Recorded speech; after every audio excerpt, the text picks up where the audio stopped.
right, nerds and nerdettes, welcome to the Mancave101 Podcast, where we talk about all things nerdy, coming to you live from the void of February. Happy leap year, everyone. February 29th for all of you out there. You February 29th babies, happy birthday for, the next 3 years until you have another one.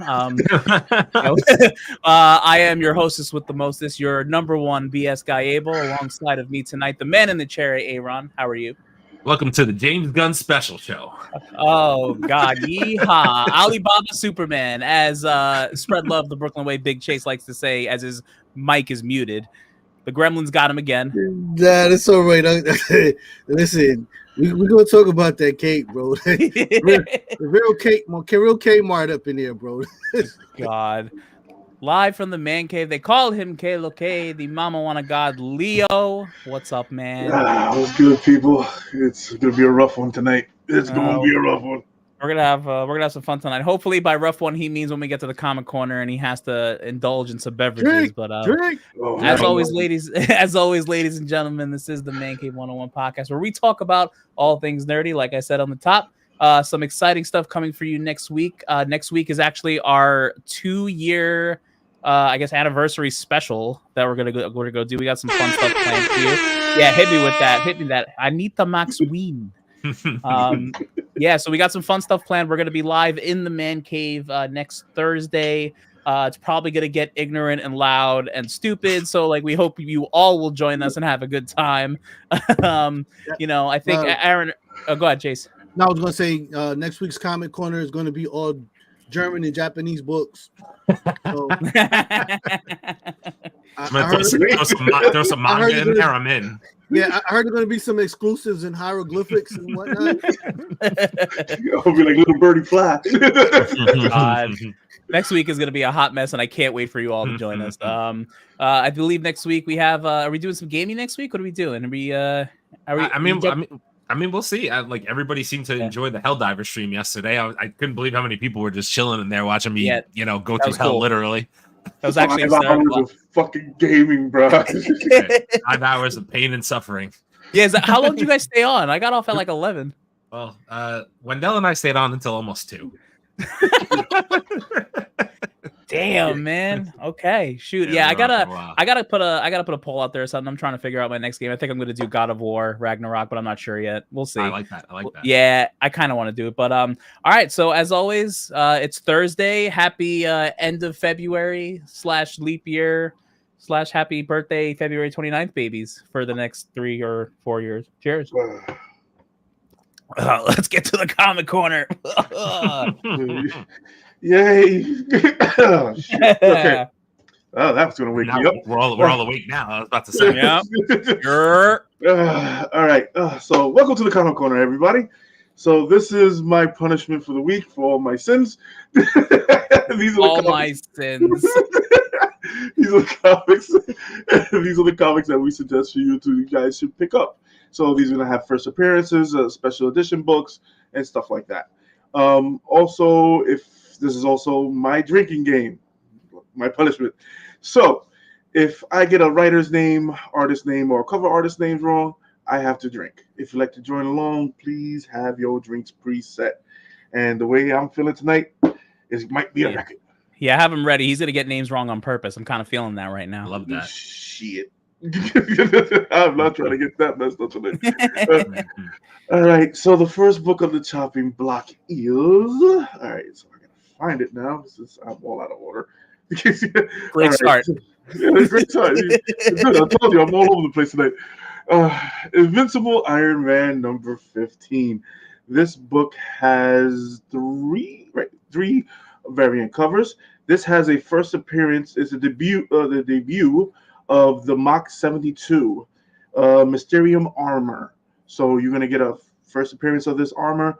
Anything with Iron Man and any new armor, if you know it, always buy it because it's going to go up in value at some point. All right, so we have the cover artist is DK Huan. The artist is TBA, to be announced. The writer is Jerry Dugan. Duggan? Yeah, it's Dugan. It's fine. Dugan, yeah. It's fine. Yeah, buddy. and that's the 1-in-25 ratio. All right. The next book on the chopping block is Avengers Twilight Número 3, number 3. This is the first appearance of James Stark in armor. So, like I said, anything with Iron Man in the armor, please get it. The writer is Chip Zdarsky. Jesus. Cover artist is Alex Ross, and the artist is Daniel Acuna. Is it Darsky? I think it is Zdarsky, but I'm not sure. I'm not sure if it's spelled right there though. But it's ZDAR. Oh, it is. Okay, I don't know. I think it is the symbol for pi. The symbol for pi. So this has 6 variant covers. So I suggest you guys pick these books up. Jason, right. You were talking. You're muted, bro. It's Zdarsky, bro. It's not Zdarsky. It's Zdarsky. So you can get and drink that. Wait. Got 6 exclusives, but only 1 drink. Let's get it. You heard it from the man. All right. Next time, if y'all don't announce this shit quick, listen. You muted his mic. That's why. Yeah. Okay. Right. Couldn't hear him. All right. All right. Next book on the chopping block. Yes. Are we kidding? Spider-Punk Arms Race, number 1. This book has 6 variant covers. What? And Aaron, there's a Scotty Young. I gotta go to the comic shop tomorrow. This has a 4. This is going to be a 4-issue limited series, so it's going to be an easy pickup to grab them all. Okay, so this. Let's see, what's this? Okay, yeah. So I just put it on there because it's a sick ass cover, and the other ones are. This one is. I thought it was one of the best, but the other ones are really great as well. The writer is Cody Ziegler. The cover artist is Takashi Okazaki. The artist is Justin Mason. Yeah, that cover is sick. I'm gonna have to go pick this up. I don't have a choice. Yeah. My guy. All right. Next book on the chopping block. Why is everybody all upset? Because you're not drinking. What do you mean? Why are we upset? All right. This is a drinking game, and you're not playing by the rules. So I mean, I put this up just to show support for Hawaii. This is Maui Mighty Comics. The publisher is Gemstone. It's based out of Hawaii. All the if you buy this issue, all the money and the proceeds go to the Maui Relief Fund. Oh, that's cool. So if you want to donate and get a cool book, here you go. The artist, I'm sorry if I mess up the names. The artist is Stephen Butler. So is the cover artist, and the writer is Roger McKenzie. I think you did good. You did good. Thank you very much. We're not happy about it, but you did good. I'm not trying to fuck it up this one. I'm not trying to fuck that one up. All right, next book on the chopping block. One of my favorite covers of the week. God, this book has 2 other variant covers. This is Miles Morales Spider-Man number 17. This has a first appearance of Ziffy. I don't make up the names. I've never heard. What does he do? Dude, it's first appearance. I don't know. Artist is Partha. Sounds like you was there fast. I'm gonna just drink. Yeah, good call. You should probably drink on the cover artist too, because you get that name wrong every time he's on. But go ahead. All right, the writer is Cody Ziegler. See, I got it right. No, the cover artist. Go ahead, get him. Go get him, Tiger. Federico Vicentini. Oh, yeah, there he is. Damn it.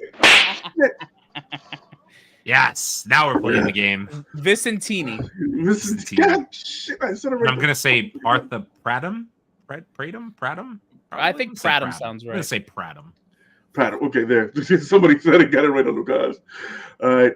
Last book on the chopping block is Women's of Marvel. So next, like we all know, next month is March is Women's Appreciation Month. So Marvel is doing a whole issues of all their women superheroes. Yo, all the covers are sick, and there's one in the bathing suit, and I didn't want to put it. That's right. Yeah. So, make sure you get them Passion Alert covers and all the you can find. I got to get these comics. I gotta go to the comic shop. I gotta go to the comic shop. I know you got these comics. All right, I'm gonna mess up some names. Okay, so one of the writers is Erica Schultz. The other writer is Go ahead, you got this. Celeste. No, Celeste. Damn it. Celeste. Fuck. Yeah. Bronfman. And the other writer is Gail Simone. Oh, Jesus Christ, this is gonna kill me. The cover artist is Zoo or Zoo. Oh shit. Yeah. Just go ahead. I think we're having a great night. You had Zoo. It's fine. He probably owes us at some point. or you can drink. The other artist is Now Fuji. Now Fuji. You heard it here first. Shit, I got that one right. Okay, so that does it for the comic corner. One One Stop it! I gotta let me finish. Okay, so that does it for the comic corner. Your addiction is comic books and a lot of alcohol, and now I'm not tired anymore. Thank you. See, wasn't that comic corner so much more fun? I'm not gonna lie. No. Leo had us in the first half, and then the second half, he threw it all away. He threw it all away. It was all gone. It was all downhill. The week that he had took over. Mm-hmm. Yeah. The hell it did. Holy shit. That's fine. Okay. Well, onto the news. Wait, did you tell everyone to do their addictions or not do their addictions? What are we doing? Oh, okay, I missed it. Okay. Cheers. I had like 3 sips. I'm hammered. Cheers, everyone. Nice. Fuck, I gotta take another one. Let's go to the news. We got some comments first. Let's catch up. Torian said, "What up? I won't be active in stream this evening. Catch the replay. Have an awesome show. Appreciate you as usual, bro. Torian. Thank you for hopping in. This groupie's in here again. It's unbelievable at this point. Who is this? Everyone looking nice and clear tonight, fellas. Hello. Yes, we are. I think Leo adjusted his Wi-Fi. Nice. He kicked everyone. He kicked everyone off. He hit the button. He hit the button tonight. Sean said, "Happy 2-year anniversary." Thank you. Oh yeah, man. You gotta stop by next week, man. We're gonna have some fun next week. Hopefully you can join us next week. Fatal J said, "What do you guys think about James Gunn's Superman Legacy logo reveal?" We should probably just start there. Let's just start violent. Stick around. We're gonna get to that, bro. We have an order. Let's stick to the order. It's gonna get We're gonna get there. Fatal J. Thank you for hanging out with us tonight, man. Thank you. It's gonna be very, very the violence that will ensue. That fucking cape. All right. So my favorite person in the world is opening Peacemaker. John Cena hold on. Let me zoom in. Shares that he's joined OnlyFans, where he'll be selling spicy pics and vids of himself. By the way, but wait. Yo. So two things about that. One, I don't know if anyone's played the new Mortal Kombat recently, but he was also just released as a character and he voiced it. And it's actually one of the better characters they've released in a long time. It's actually hitting very well with Mortal Kombat, and they need it right now because they have not been doing well. The new Mortal Kombat game. Did he get released already in Mortal Kombat? Yeah, he just got released. I believe it was the end of last week, and people are saying some great things about his character. And Leo, he actually does the dance for you too, and everything. Like they put it in his entrance. I think it's freaking hysterical. The only reason why I would keep playing freaking Mortal Kombat right now is just to whoop John Cena's ass. That's the only reason why I'll play that fucking game right now.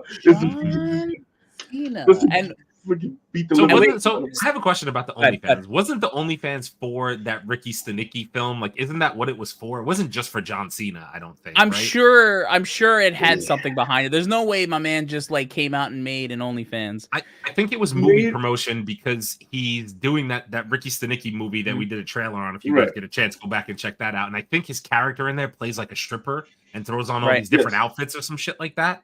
So I think he's doing it for that. I'm pretty sure, right? Yeah, but he says he's actually going to be selling spicy pics on there. But it makes sense. I hate to say that. As crazy as it sounds, it makes sense. And let me give you an example. So also this week, I'm sure you guys remember The Sopranos. The actress who played what's his face's wife or girlfriend, Drea de Matteo. Drea. Drea. So apparently, yeah. So listen, she started an OnlyFans, and exactly. Like literally what we've all been with. Like honestly, between her and Meadow, like this is we're literally living our dreams, right? So so she started an OnlyFans, and she claims that like it literally saved her from like losing her house and like her entire life. Like she was on the verge of like going into foreclosure. Her house had flooded. Like she was trying to sell it before it was taken away. And then like she started an OnlyFans, and literally she said, I believe it was within 5 or 15 minutes, she made any money that she needed to save herself within like 5 or 15 minutes. Yes.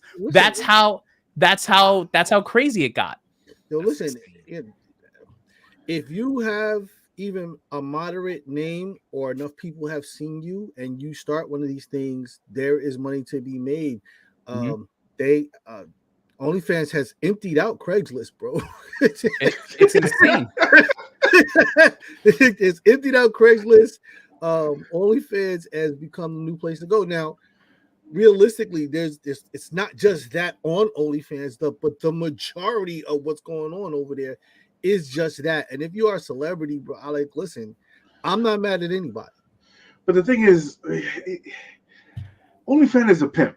But here's the thing, too, though. Some of them are doing it a little bit more classy than others. Like, listen, they're not all sex workers, right? Like, they're not. Like, what do you mean? What do you mean? I don't know. What do I mean by that? I wouldn't know. I haven't been on there. Depends on the cost of the subscription. Listen. Good googly moogly. That. Yo, I don't even know what OnlyFans is. I'm just reading the news. You know, I'm just telling you what I heard. Can we move on? Can we move on? I mean, why do you guys think I'm going to the gym so much? I'm trying to start the Mancave101 OnlyFans. Well, actually, this is part of our 2-year announcement, ladies and gentlemen. We're gonna. No. We talked about this in the meeting, and we're not. Feedfinder.com / we're actually, it's feedfinder.com/man in your cave. So just make sure you go look for it. Yo, wait. Did you say man in your cave? Yo, yeah. Pause. Listen, tell me that's not a creative name. All right, tell me it's not. It's actually onlyfats.com. OnlyFats. We can't. Yo, don't leak it. That's our secret. Easy, bro. Easy. Relax. We know there's a demographic. Go. Some people like. Listen, some people like feet. Some people like belly. You gotta keep digging. We gotta keep digging. You got the shovel, bro. I'm going. I don't know. Flip it. Not lying, bro. Like you'd be surprised what's out there, bro. Yeah. See what I'm saying? Now I gotta go get a pedicure. I heard that to see feet. So I'm just saying. I gotta go get a damn chainsaw to get these damn cords and these bunches off. If you really think about it, feet's probably like the tip of the iceberg. You know, I don't know. You already have a great OnlyFans name, the Mamawana God. You're there already, bro. Right. Not even the Mamawana God. Call it the Dominican Lion. That's a good one too. Like that just sounds ridiculous. You literally, right? You might as well call yourself Lance Hardwood. Call yourself Lance Hardwood. It's gonna be Leo. He's gonna be wearing a lion's mane like Craven. He's gonna look like Craven. He's gonna be sitting in the chair. Oh, Craven, they're hurting the animals. Not on my watch. Fucking horrible. Where the hell did this go? Anyway, we just went left and dark real quick. Yeah, but that's good content right there. Nostalgic, what up? What's up, Nostalgic? How you doing, man? Nostalgic's like, what did I just walk in on? What are you guys doing? What are you doing, podcast? It's a new video coming out called Kalo K Anyway. Hey, yo. Anyway, hey, all day. Yo. Oh, son. Kalo K in a special way. Why I gotta be? Wait, hold on a second. Why am I the only one? What the fuck? I don't know. My name isn't Dominican Lion in my freaking PSN. I have no idea, but it makes sense. Thank you for leaking that out. I'm gonna go get fucking hacked. I'm sure everyone in here is looking up your PSN as we speak. Exactly. They're gonna be looking for content, and I'm gonna have to be showing my fucking feet all over the place. Hey, bro, you gotta make that money. Now I feel like a whole now. What the fuck? I see it now. You got the whole lion thing. You're sitting in a chair. Sin City was amazing. Oh God. All right, Kevin. Kill. All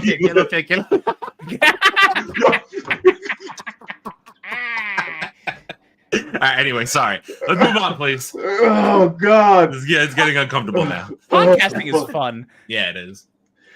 If Kevin Feige lets you remove one MCU project from the timeline, what would it be? Ooh. We only can do one though. Just one. One out of the timeline. I already know Aaron's. I don't need to go anywhere. So we already know that one. I might surprise you. I have one shot. One shot to get one off. That's what she said. Nah. Boom. Now wait, is this just movies or is this all projects? From the MCU. It's a project in said case. I'm sorry, it's She-Hulk. Actually, you know what? No, it's not. Really? It's not. No, it's not. It's Secret Invasion. Really? Oh, It's absolutely Secret Invasion. I didn't think Secret Invasion was that bad that it would have to be removed. It's more the turn where you find out Rhodey's a skull like none of us knew. It's the way that they killed what's the Skrull's name? You did. It's fine. Oh, did it? Did I miss it? Go, sorry. Cool. Idiot. Go. It's the way they killed Talos. I hated that. The last CGI battle was awful. It was. That's what I'm saying. And on top of that, now Khaleesi is the strongest person in the MCU. So congratulations. She is the mother of dragons. Chase, what are your thoughts? Give one MCU project to get rid of forever. It's probably gonna be She-Hulk, bro. It's probably gonna be She-Hulk, bro. Listen, I want everybody to understand something. I love She-Hulk. Collect the comics, the whole nine.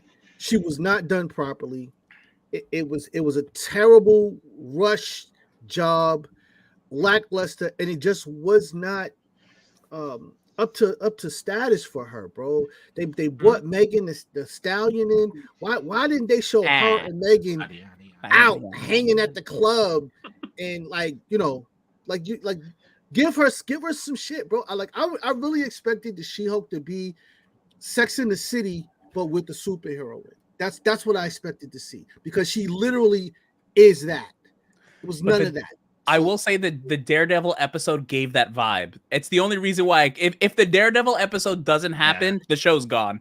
Yeah, I would agree with you. I thought episode 1 and the Daredevil episode did enough for me to not say it's the worst thing I've ever seen, to be honest with you. It was bad. Don't get me wrong.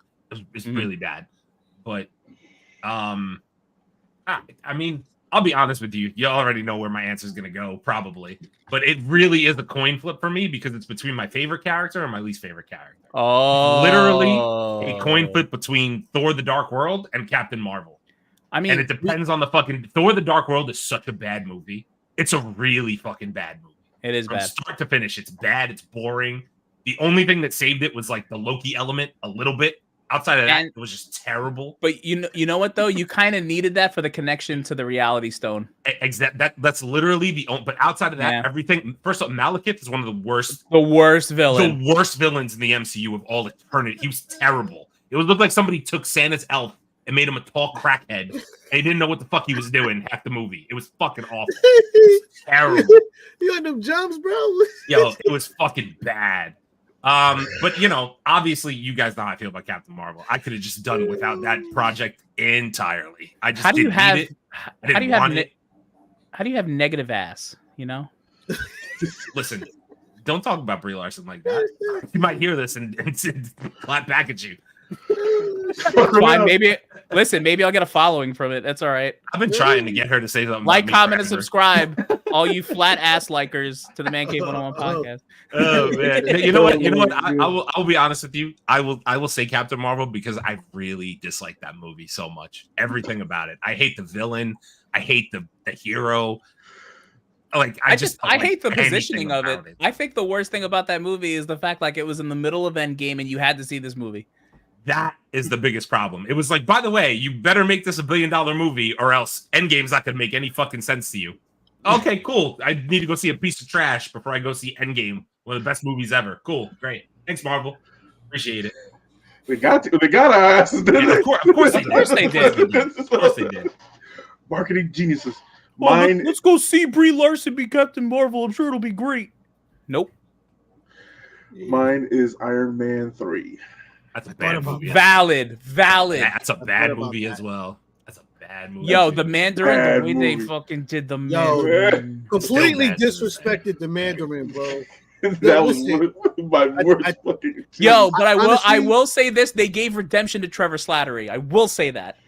Yeah, honestly, I think when Benny King like broke out of character and he turned out to be an actor, I think I screamed in the theater, like as if do you guys remember that? Do you guys remember the video when the last Harry Potter book released, or like one of them like released, and a car drove by and yelled Snape killed Dumbledore, and someone yelled no.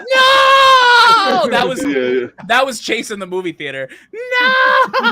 Yeah, I was literally like sounded like a 3-year-old in there because I could not believe that they had done that to him. The depth of that character in the comics is so deep. Yeah. I just couldn't believe they did that to him, bro. Yo, they even showed us. They showed us the rings in the trailer. Like they did all that shit. They hyped us the whole way up, and then I put Mandarin and Ra's al Ghul in the same fucking category. Ooh, dude, they're incredible. Yeah, that's fair. Yeah, they're incredible fucking characters, man. Them and they both got shit. Even though we had we had a better Ra's al Ghul in Batman. Yeah, because he actually played Ra's al Ghul. Yeah, that was good. But that scene was fucking too short, man. Way too short. Let's let me just touch on the comments here really quick. So Polar said we getting rid of She-Hulk and it ain't closed. Come on, Polar. Nostalgic said Brie Larson can act, but she's stacked. She's not stacked. Stop. Stacked where? Stacked where? Listen, I will Brie Larson's actually she's pretty. I will give her. She's pretty. She's a pretty girl. Just because she did the Tonight Show once and wore this really nice black dress and like squished everything together, it don't mean she's stacked. That's all I'm gonna say. She also did that red carpet. She did her thing on that red carpet. Yeah, I had to like. She's a very beautiful woman. She's beautiful. Oh, she is. She's beautiful. But I ain't gonna say. The acting. That's what. That's 1995 did suck like it did in that movie. On that, bro. I just want to do some quick research because I just wanted to make sure. Listen, honestly, at least they threw Blockbuster in the Marvels. That was nice of them. Yeah, there's no stacks there, bro. But 1995 didn't suck, and Captain Marvel made 1995 suck. It really did. It made it suck. We got to see Coulson again. That's the only redeeming quality I have. Literally. And then Nostalgic also said, what a waste of a character. Mandarin was a clown. Like literally a clown. Like he might as well have been a clown. Bad. When she hosted Kimmel Show. The Tonight Show, exactly. Yeah. Oh yeah, Kimmel, yeah. Yeah, Kimmel she live hosted. Yep. Yeah, whatever show it was. I saw Nostalgic said up here. The second comment we've gotten, gents. Oh, we're coming to it. New name Superman. Very original. Yeah, James Gunn is getting dragged through the mud. He's getting smoked. Dog. He's getting smoked. Okay. I always mess up her name. Letitia. All right. Will appear as Shuri and Black Panther in 5 more upcoming MCU projects. 5? Yeah, but it said projects. Yeah, but Abel, it said projects, bro. That doesn't mean it's going to be. It'll probably. I think there's rumors going around that the next Black Panther movie will be her transitioning out of the Black Panther role and giving it to the kid. Supposedly, I'd be fine with that. That's fine. Projects. You have to remember, Marvel's working on what's it called? Wakanda. What's their names? God damn it!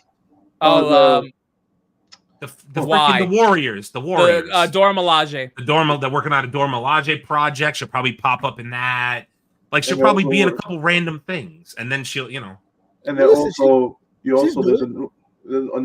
another rumor that, which actually, I'm surprised I missed it. It actually fits. We're not going to get Doom in Fantastic Four. We're going to get Doom in Black Panther.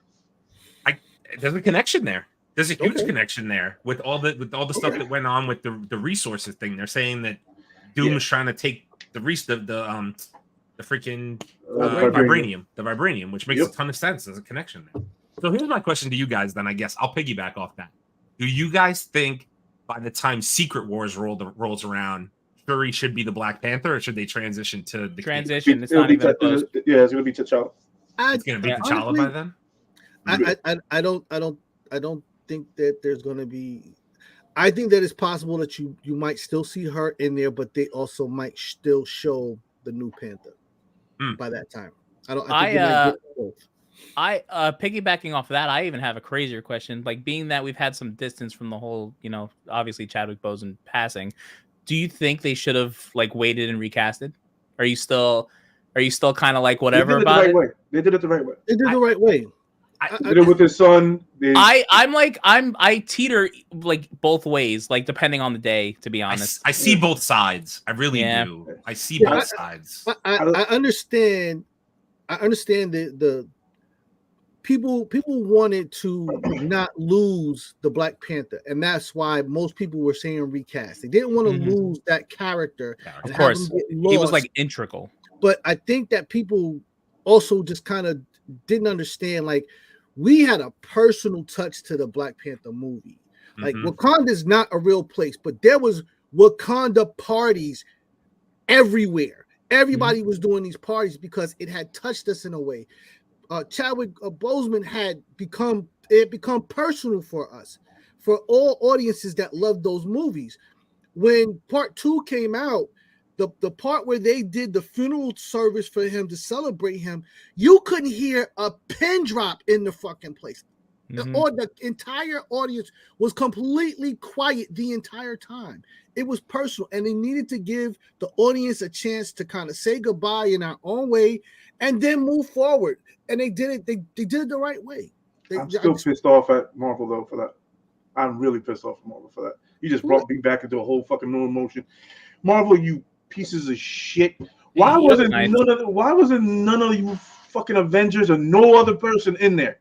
Not a Sam Jackson, not a Rhodey, not nobody. Yeah, they was. Listen, have you seen the joint where they were talking about why? What are we talking about? Why none of the a 5-second film? Give me $100,000. They all would have lined up to do it for Chadwick. Guaranteed. That's fair. I guarantee it. They would have. They probably half of the cast would have never even charged them for it. Yeah, I think it's political thing, bro. Because there was a question about why why the brothers, all of the black people in the MCU couldn't be in the film together. Yeah, I saw Sam Jackson say that.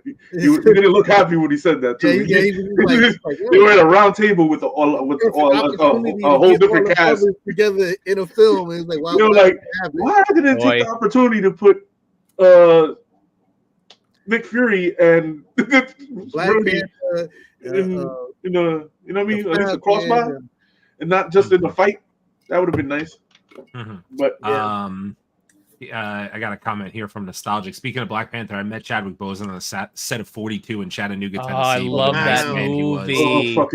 Can I tell you, 42 is one of my favorite baseball projects. I love that. He was so good in that.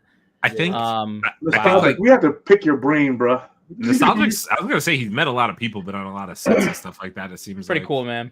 I think from everything I've ever seen from Chadwick, just his passing was obviously so untimely, but it's just everything you ever saw of him, he was just insightful, he was kind.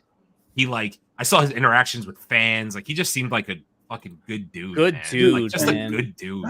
Even with him and his personality, Yeah, the man was a strong man.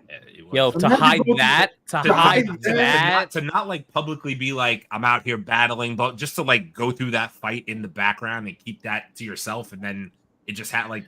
And I saw one scene when, you know how they do that whole big casting before Endgame, and they had everybody sitting there, and Chadwick just came home, just got over his treatment, and he was sitting in the chair falling asleep.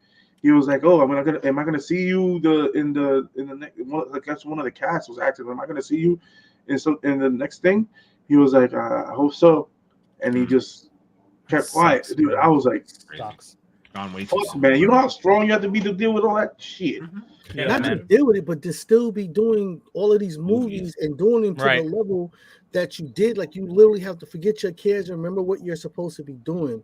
So at that point, it's just an incredible amount of just mental capacity and strength and whatnot, bro. Like, most of us would have been like, okay, I can't. Right. You know. All right, so the next phase, supposedly, this is the things that we're going to get on Marvel. It's going to be movie-wise. It's going to be Captain America: Brave New World, Doctor Strange 3, Midnight Angels, the thing we're going to get from Wakanda. That's what I was thinking. Avengers: Secret War Part 1, supposedly in Phase 6. Yes, Phase 6. Yeah, Phase 6. And Black Panther 3. Yeah. 5 or 6, actually, 5 or 6. Okay, I think the real question is, which one of those movies is going to get pushed to 2026? Because they're not all coming out, bro. There's no way. They're not all coming out, though. No way. We got one show. Shit, we only got one show on there. Mm-hmm. Yeah, there's no way we're getting all of those movies. Because what's his name? Freaking Bob said that he's cutting back on all the fluff. That shit's all gone, bro. Yeah, I'm telling you, gone, bro. Unless we start doing, straight to Disney Plus shit, which is dead killer. I want special presentations. Bro, you stole the words out of my mouth. It's 100%, man. Yo, cut the shows and give me special presentations spread out throughout the year. Right. I'll take that in a heartbeat. Dude, give me one a quarter. Give me one a quarter and give me and make it an hour and like give me some good shit. An hour 20 minutes. Hour 15 minutes. Not even good. Dude, how long was Werewolf by Night? I think it was an hour. It was like 50-something minutes. Dude, give me that. Just give me that. Like, I don't need it. I don't need anything crazy. Just give me that. Can we get them? Can we get some serious projects off of Disney? Throw the shit on Hulu or something else, Max or something, and do what the fuck we supposed to do with some of these movies. Agreed. Because I'm sorry, anything that violence, the teen violence makes our tummy tingle with it's not going to show up on Disney Plus, bro. It's not going to happen. That's why I'm thinking that Punisher is going to go straight to to Hulu. Oh, please. I do. Please. Yes. Oh man. We'll walk to Brooklyn and get your cheesecake. Okay, Vin Diesel has confirmed Fast 10 Part 2 will be the last Fast and Furious movie. Oh, thank God. Oh, I'm so over it. Our wishes are answered. Oh. But here's my question. Sorry, Jay, let me cut you off. What's Vin Diesel gonna do after it's over? Like, what the fuck is Vin Diesel do? The thing that all of us want, and I bet as soon as I say this, you guys are gonna be yes, you're right. What? Make the third part of Pitch Black. Oh, you know what though? That's tough. That's tough. Wasn't he also in what other fucking project did he do that was really good? Dead Shot. Was it called Dead Shot? What's it called? Oh no, that shit was horrible. Chase, come on, man. Oh, not that. The one where he fucking goes back. Bloodborne. That fucking shit. Holy shit. Yeah. I'm trying to find. I need more Riddick. I need more Riddick. That was it, Riddick. Riddick is what I was thinking of. That's Black. Yeah, I need more Riddick. Yeah, I'm in with Riddick, but like I'm so over Fast at this point. Like, I'm done with the whole thing. It ended for me at Fast 6. I'm like, I'm good. I don't need any more. I don't know, man. I didn't mind the franchise so much as I just minded some of the when you start doing shit that's unbelievable, bro. Go back to racing the way it should be. End it right. Go back to the streets. Hit the pavement. Yo, get the fly ass cars, bro. The super gadgets. That's right. Tell me I never had you and I never had my car. That's what I want to hear. Tell it to me. You know what I'm saying? Like, yo, let's see some. Tell me I owe you a 10-second car. Tell me. I need those vibes. It should be like a 5-second car now, bro. Like, right. Yeah, with all the new shit going on. Just get him a Tesla at this point. It's fine. We're good. Tesla, stop. Yo, Teslas are beating freaking Camaros. I'm not saying anything about Tesla. I'm just saying it's not in that genre. Also, Johnny Fish, what up? Welcome on. Fish, man. What's happening? Polar said it needs to end. It needed to end movies ago. It sure ago, does, bro. It needed to end movies ago. And then Johnny Fish said Riddick. Absolutely. Riddick. I quit watching when Paul Walker got you wrong. Yo, R.I.P. You wrong for that. Bro. It's been a long time. Really? You guys are gonna go there? Come on, man. Nah, stop. God bless him. Good evening, gentlemen. A Man Apart was another good one of his. A Man Apart. Yes. Another movie. I don't think I saw that one. A Man Apart was dope. Was good. Yeah, A Man Apart was dope, bro. Also, Black Storm, I think you were here last week. Welcome on back in. I'll say it every time. And that black and gold Zeo Ranger you got in your profile picture, that's my dude. Let me see. My man Jason. Oh, yeah, there you go. Shout out to Jason. All right. The DCU Booster Gold has reportedly been casted. Who is your choice for the role? It was either Chris Pratt or Glenn Powell. Oh, it's funny you say that because you know what I was thinking? Shut your bitch ass up! No one cares. What, you don't want to see Booster Gold? I don't want to see any of James Gunn's shit after I saw that stupid cape. Bro, no, you know what I do want to see? I want to see the Jurassic League. I'm really looking forward to that project. Are you really? Why? Because no, being sarcastic. Literally, no one asked for that shit. That's one fucker. To be fair, I thought you were being dead serious. No, I'm being sarcastic. No, like no one asked for this. No one asked for it. No, what I want is Michael Keaton in Batman Beyond. God damn it, give me that fucking movie. Yo, I swear to God, like, why don't they do like?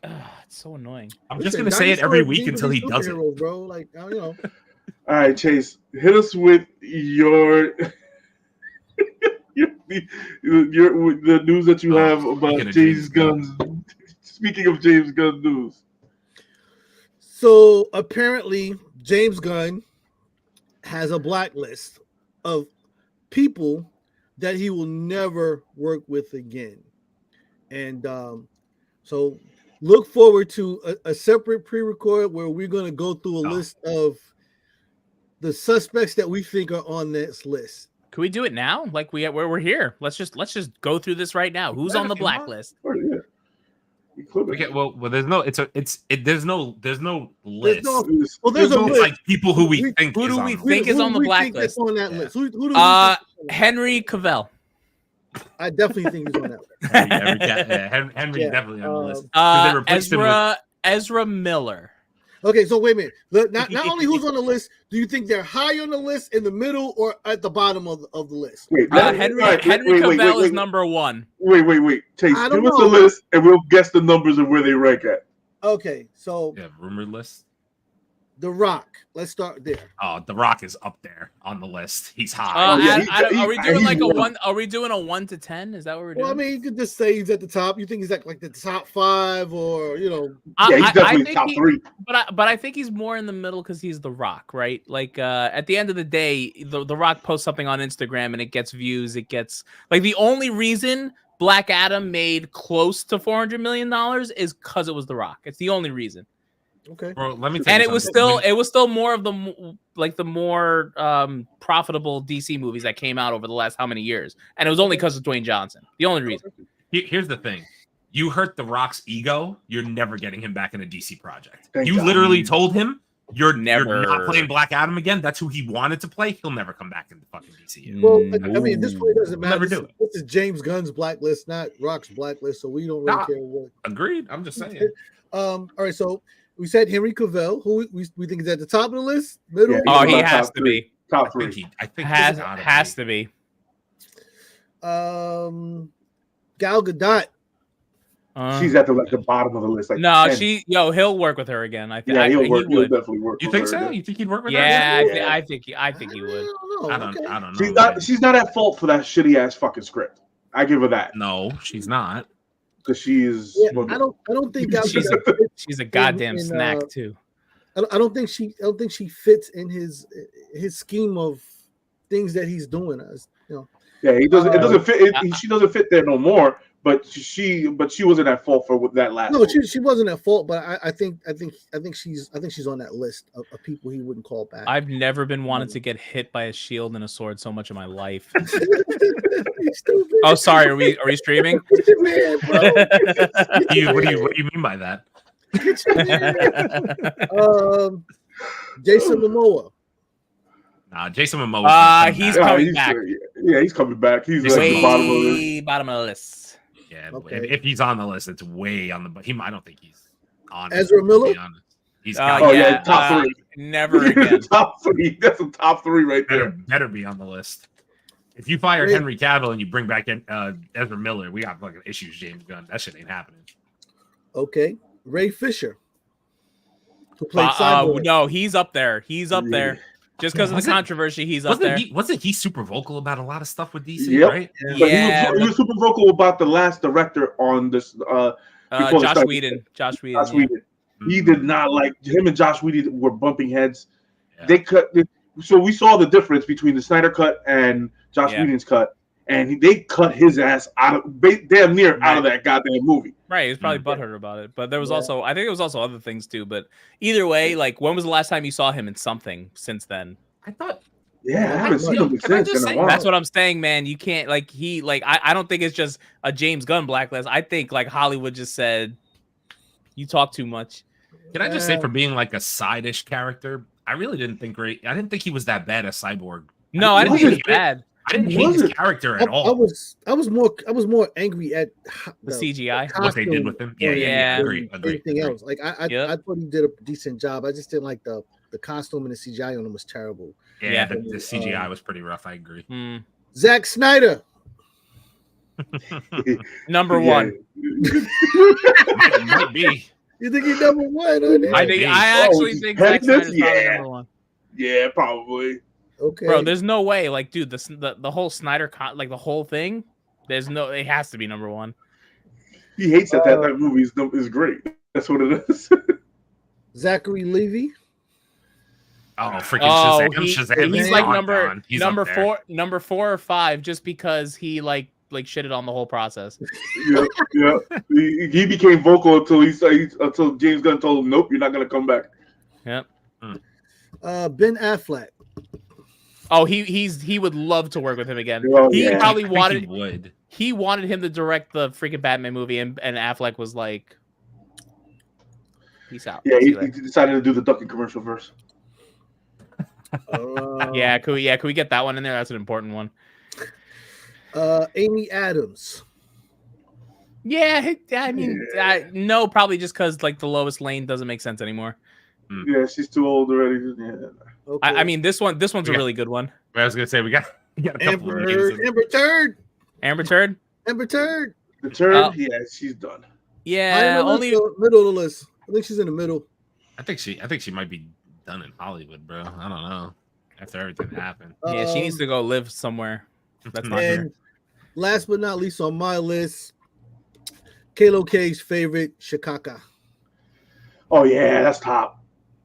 Oh no, wait, Shikaka or James Gunn? Nah, he'll work. They're cool. They're cool. Yeah, they'll work together. That's definitely they'll work together. Listen, you have to remember too. Taika worked on Star Wars too. He did a lot of Mandalorian stuff. Yeah. Like he's still done some really good things. So like I don't think this is the end of him. We're going to see him again. The question is where? Where will he pop up? Bro, I think that he's such a great creative mind. He should just direct Brave and the Bold. Like, Batman Brave and the Bold. I'm not going to give you one for that. I agree. I want Taika Waititi's take on Batman, bro. I really do. And then maybe halfway through the process, we'll just call the movie Batman. Yeah. Agreed. I think like Batman's just the guy who like hangs out in a cave and he like does splits and shit. I don't know. Right. Yeah, he's just a billionaire. He is a billionaire. He hangs out upside down. That's what he does. Yeah, like, that's what he does. Like, he's a man that's a bat. And he likes orphanages. Man said Amy Schumer. Yo, ain't no one working with her. Yeah. Oh God, Amy Schumer's not working Martin with Scorsese. He ain't ever doing a superhero movie, man. Oh, Martin Scorsese never. Speaking of shit, on great timing with Amber. Nice, I love that. Abel, stay away from my snack and Gal Gadot. No, Gal Gadot is everyone's. She's ours. She's not yours. She's fantastic. Yeah, bro. Like my man said, you're gonna have to share her around, bro. You listen up. That's a trained military woman, okay?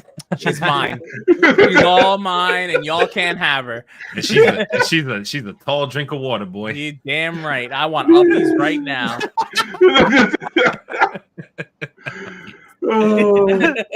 Okay, so if you guys have seen our Dune Cup video, I suggest you watch it.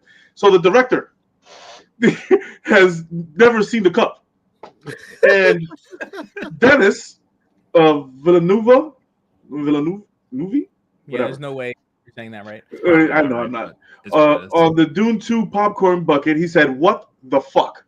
when he first saw it. And I heard that's also being sold on OnlyFans. I heard he's got his own OnlyFans. Look at it in all its glory. It's wonderful. What do you think has been done to this thing? I don't want to know. I don't want to know. Because you gave that bucket to people and then you let them go in and watch Zendaya. We know what happened in that fucking cup. Yeah. I wonder what kind of batteries it uses. Do you see how she showed up to the red carpet event too? That was crazy. Yo. Oh yeah, cheeks. Yeah, she did. Jesus Christ, Zendaya. I don't know what Zendaya is on between that and that tennis movie where she's juggling two sets. Apparently she's on Tom Holland. No, she's off of Tom Holland. I don't know what's gotten into she's not. No, they're not. They unfriended each other. They did that shit on purpose. Yeah. So they wanted everybody to talk and shit? Oh, fuck. All right. DZ, what up? What up, Doodoo Stain? Jeez. What up? How we doing? Okay. Laura Herrera joins Nicolas Cage in Bill Skarsgård in Lord of War, the sequel.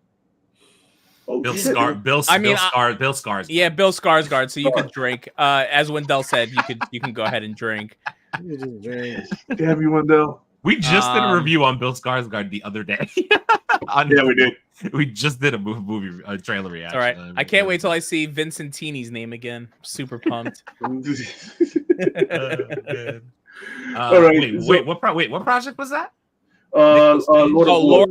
2. Yo, the first Lord of War was dope. I watch that every once in a while. I really like that movie. Jared Leto was in it. Gonna suck like hell. Yeah, what's even the point of it? Like, what are you gonna do? A modern day like take on? No, but on the problem is he got away with it, and then also you're talking very badly about the United States. So I'm surprised he's still alive after that fucking movie. Actually, it told a lot of truth in that goddamn movie. Crazy. So I was like, yeah, you might die after this, bro. Yo, can I also say one thing before we keep going? We referenced Dune 2. The way people are raving about Dune 2, we need to go see Dune 2. I have to see this movie. See, the problem is that these are the critics. No. Dude, this is all over TikTok. Audience score is crazy, bro. It's not critics. Yeah, I thought it came out today. No, people have seen it already. Yeah, it came out last week. You get early viewers. Oh, yeah. There's early viewers, and bro, people are raving about this fucking movie. I'm not kidding. I haven't even seen part 1 yet. Neither have I. I'm not gonna lie. I haven't even seen part. Yo, what are we doing Sunday? Does anyone want to go? Because like that's where I'm at. That might be on the menu. Because I saw part 1. I'm gonna rewatch it, and then I'm gonna go see part 2. Part 1 was absolutely dope, and I'm definitely looking forward to seeing part 2 and whatnot. Right. By the way, I deserve this comment, so thank you, Polar. I appreciate that. I don't know why I went to TikTok first. I guess it was just Polar. it's just Polar. In all honesty, I have seen multiple. Like it's getting great critic and Like everything score. It's getting great critic scores. It's getting great audience scores, like everywhere. Not I've seen it on TikTok too, but you know, I don't know. I got to see part 1, but I'm very interested. They said it was very like a lot of the CGI was like CGI was like right? out of the world, crazy, and I'm like, I gotta check it out in that case. Listen, it was very curious. Part 1's the CGI in part 1 was crazy. It was big world, big immersive. Everything, the monsters, the ships, like everything in the movie was huge. So I can only imagine it in the theaters, bro. Yeah, it's probably something to check out.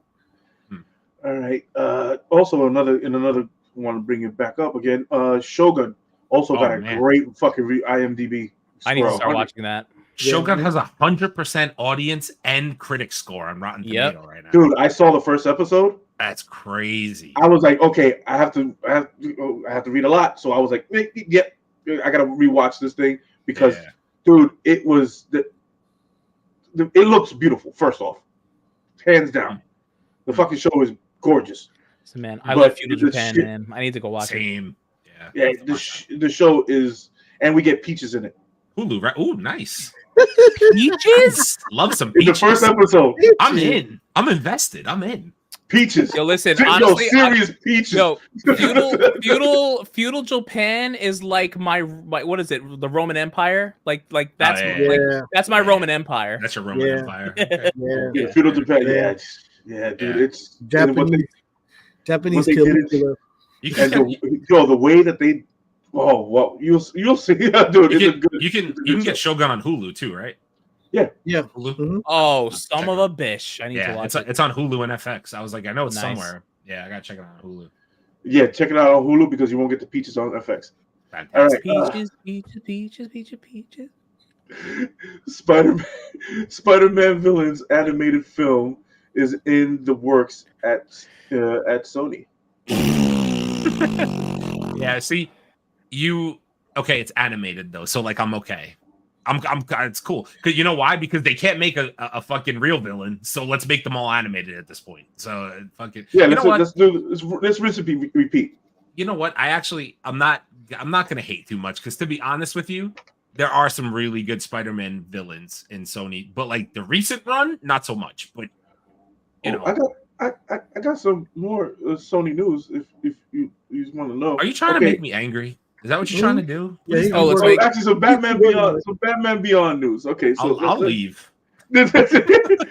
Since they're not, the animation is not being made for Batman Beyond, so they're gonna make a Batman origin story as a young Aztec parent that gets killed by Spanish conquistadors. What? What are you talking about? What are you even referencing? They are going back to the Aztec age and making Batman an Aztec. Batman? Aztec Bat. Fuck this shit, I'm out. Fuck this shit, I'm out. Bro, like how random is that, bro? Like, there's no way that's real. Dude, it's been on every damn DC site that I've seen.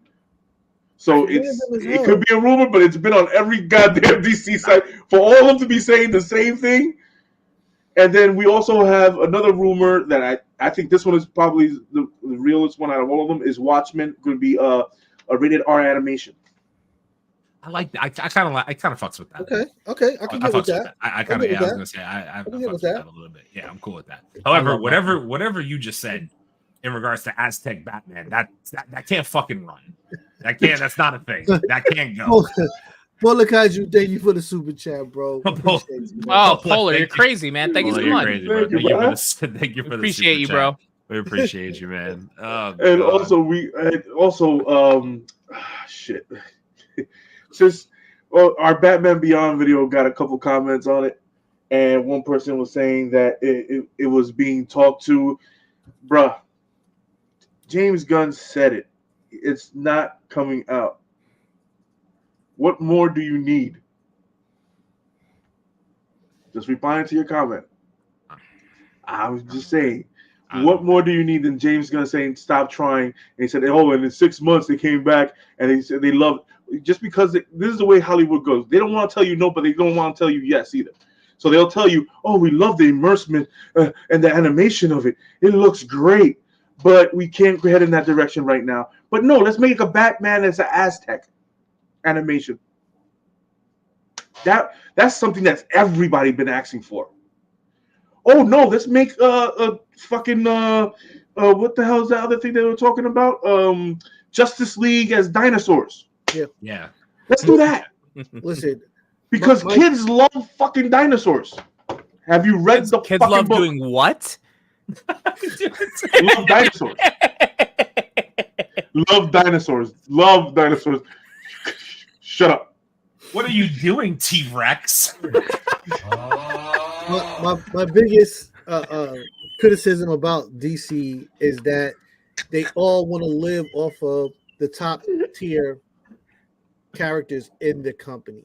Nobody wants to do anything fresh. Everybody wants to live off of Batman. They want to live off of Superman. They want to live off of Wonder Woman.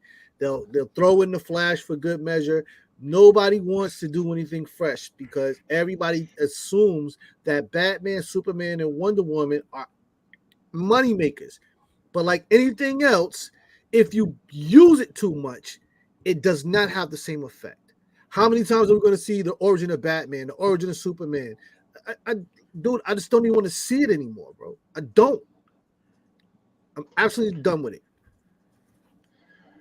Feel you. I fucking feel you. All right. In Sony news, going back on their fucking writing, Kevin Feige is planning on introducing Miles Morales officially in Spider-Man 4. Oy vey. Yo, Sony. What did I tell you guys? What did I tell you guys? Is really They're not going to do it. You were right. You were right. What did I tell you? What did I tell you guys? I said this when we did the live show at Leo's a couple weeks back. They have struck out on every attempt at getting one of the other Spider-Men back. Toby said no. Andrew said no. What's his face? Tom said no. So that now they're going to pivot and they're going to put a kid in as Miles and call it a fucking day. Because nobody else wants to play Spider-Man in fucking the Sony universe. Nobody wants to fight Morbius. Nobody wants to do that. Nobody wants to fight Kraven the Kitty Hugger. Nobody wants that. No Spider-Man wants that fucking role. Sorry, they don't. They're screwed after Madam Web, man. Like no one is going to see Kraven. And like Venom 3 will have some type of a crowd, but like after Venom 2 and after all this, yo, that's it. Who's going? Okay, can I ask you who's going to see Venom 3? I'm so serious when I say that. I'm not going to go see it. Why? I'm not. No. What I'm saying is, listen. I posted a video on our channel a while back saying Venom versus Toxin. Who cares? And somebody in the comments was like, "Oh man, Venom 3 is going to be a great movie. I don't understand why you guys are hating on it so much. Because the first two were critically acclaimed. They were wonderful. What the fuck do you mean? They ruined Carnage.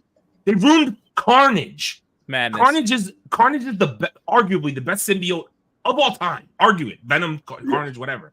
But they ruined it, and you want to go see Venom 3 to watch Toxin for what fucking reason? The reason why I sound angry is because they're fucking up good characters, and that pisses me off.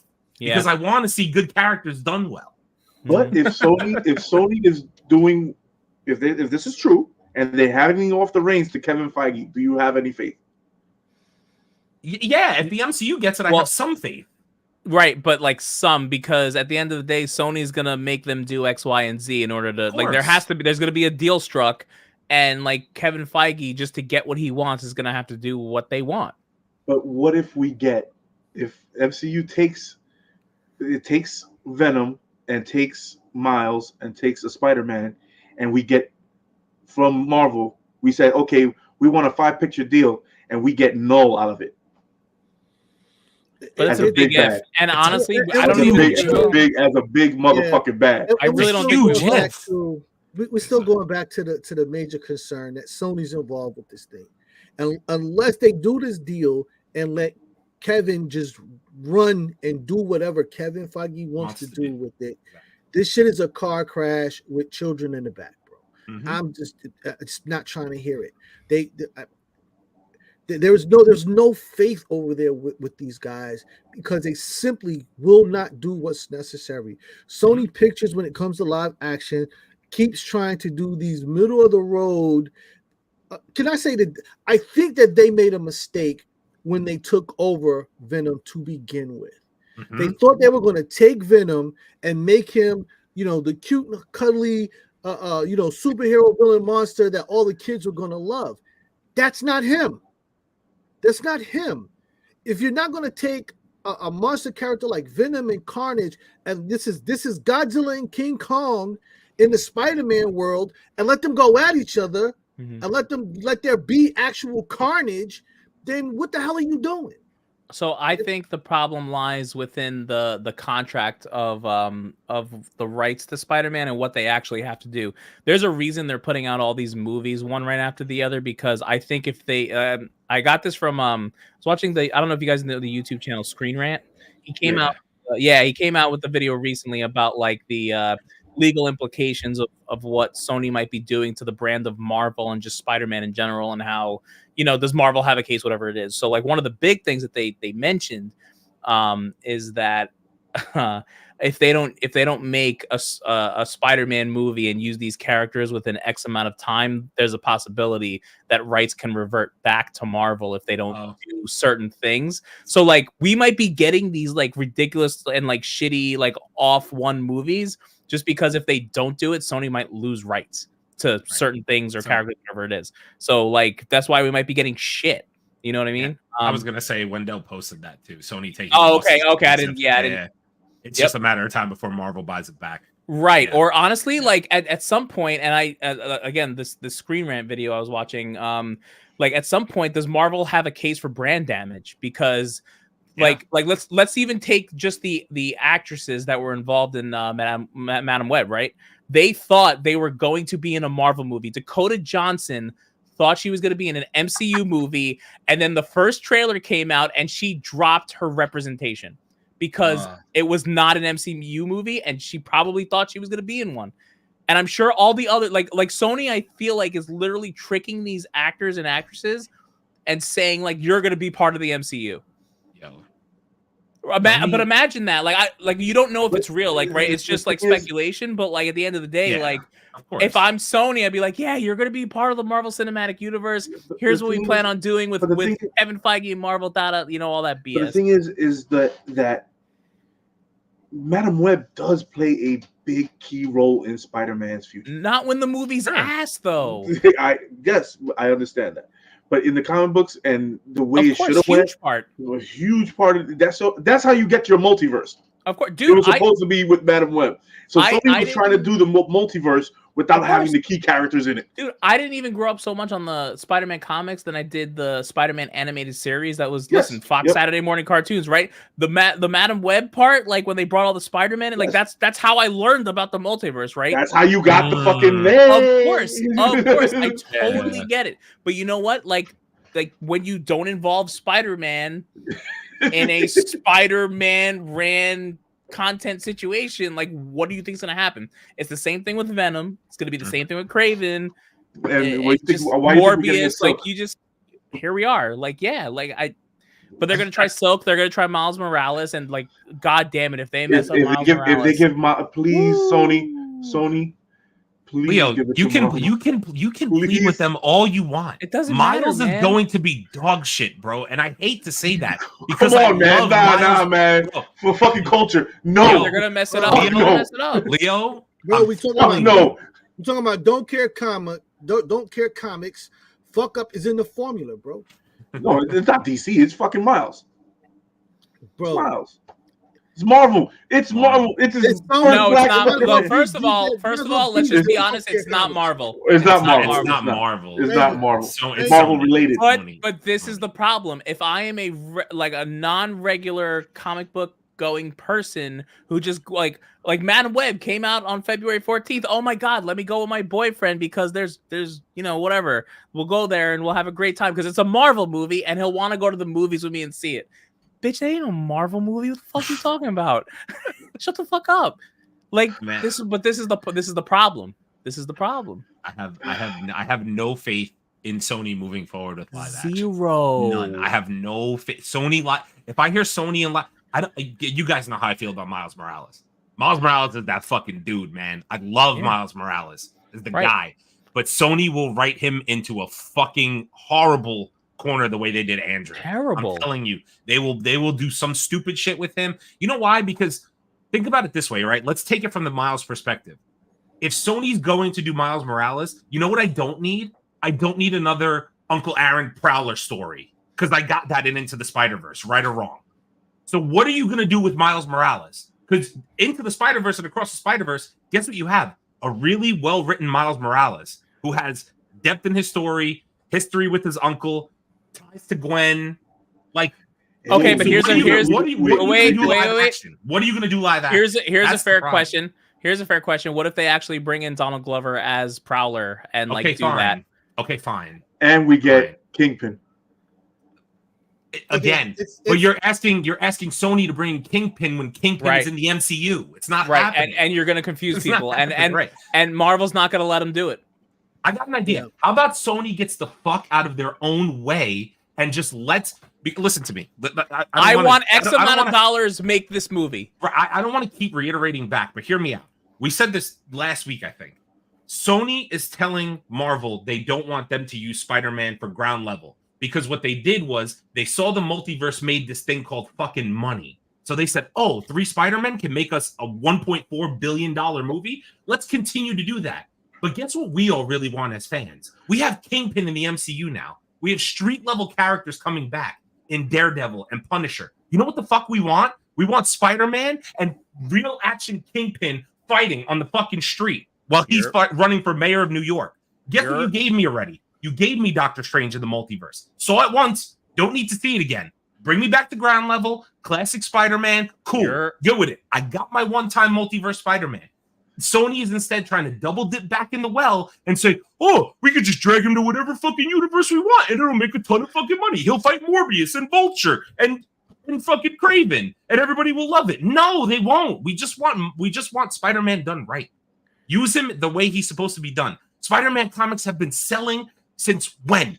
19 fucking Kingdom Come forever. And everybody loves the story. So why the fuck do we have to keep on trying to make it multiversal? I get it. But let's leave Spider-Man on the goddamn ground and swinging from fucking New York City skyscrapers. Come on, man. Fuck are we doing? Right. It's simple. It's simple. Give me Spider-Man and Kingpin the Aki way. Right. I want that shit the Aki way. I want him in the movie. Sure.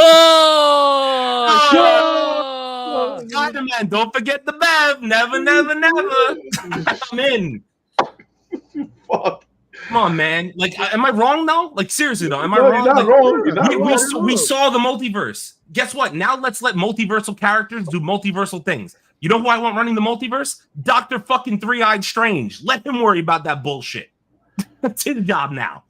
That's his dimension. Let him do it. Spider-Man back in fucking planet Earth, fighting Kingpin. Let's go.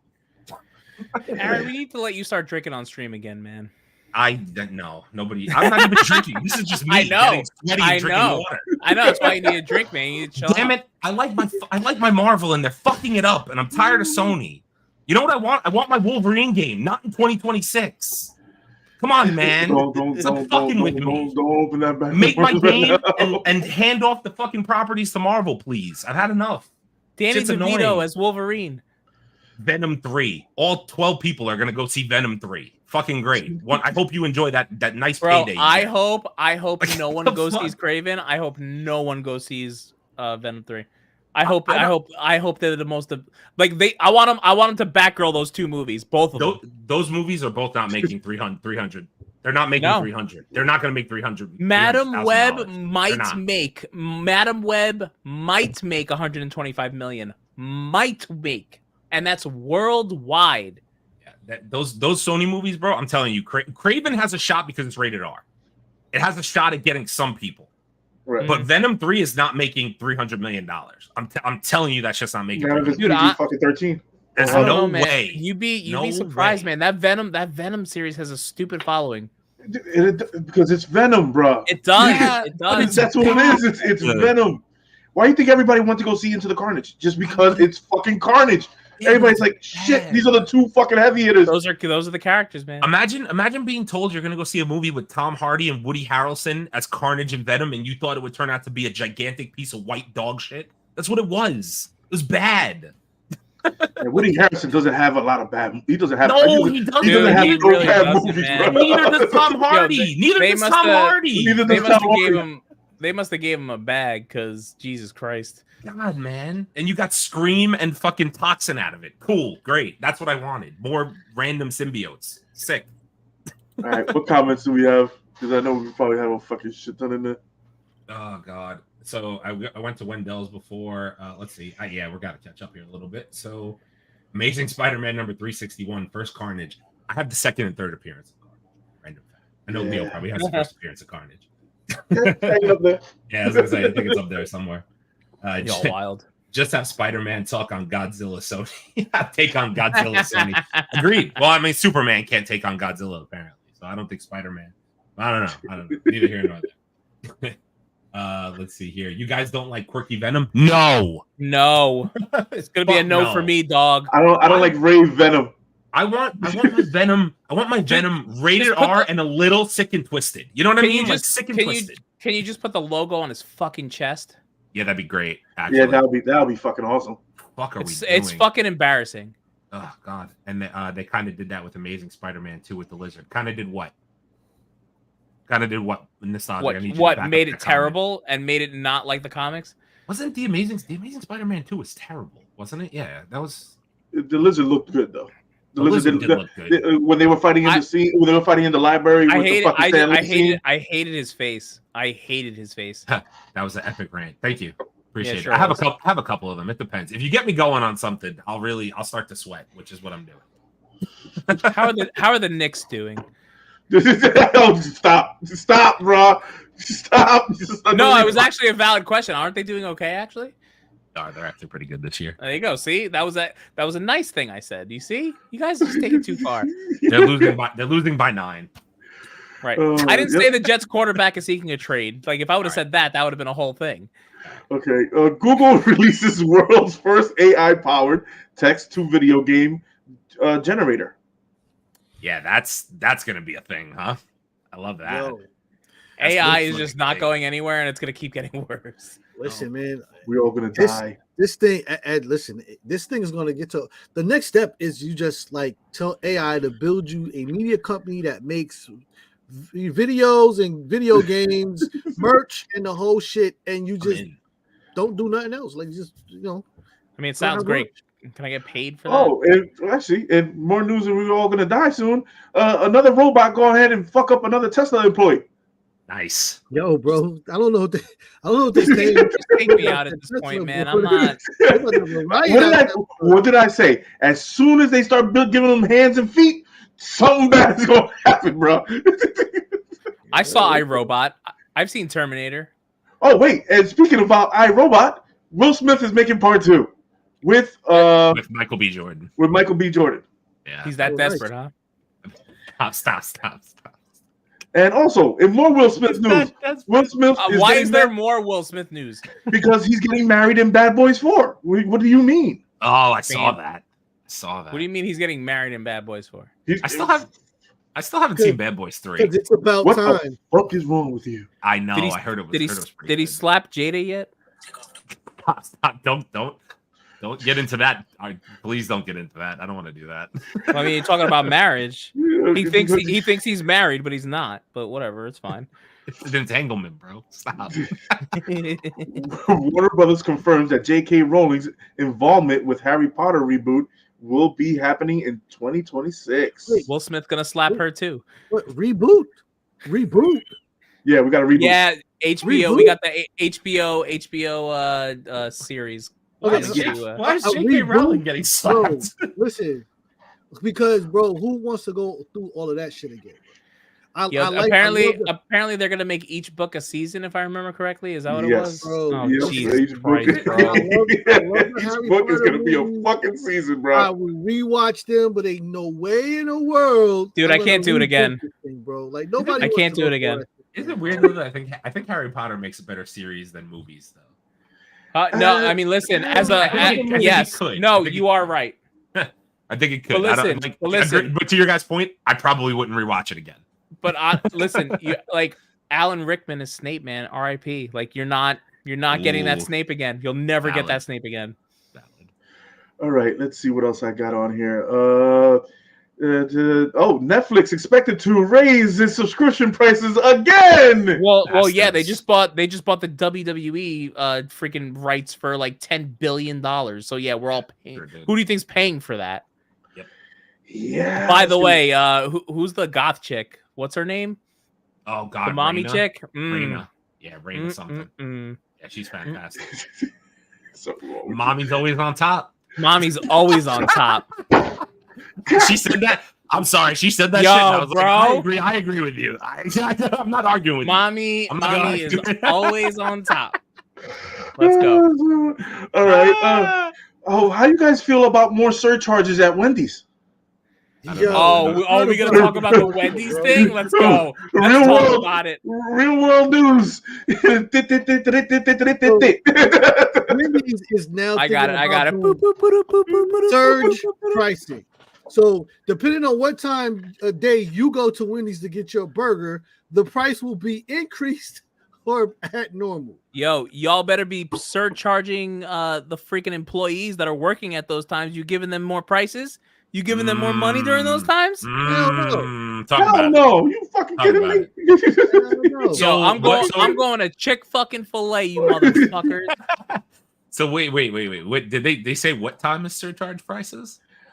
Dude, you know it's lunchtime, bro. You know it's lunchtime. Come on, now. Dude, lunchtime at 5 o'clock. Listen.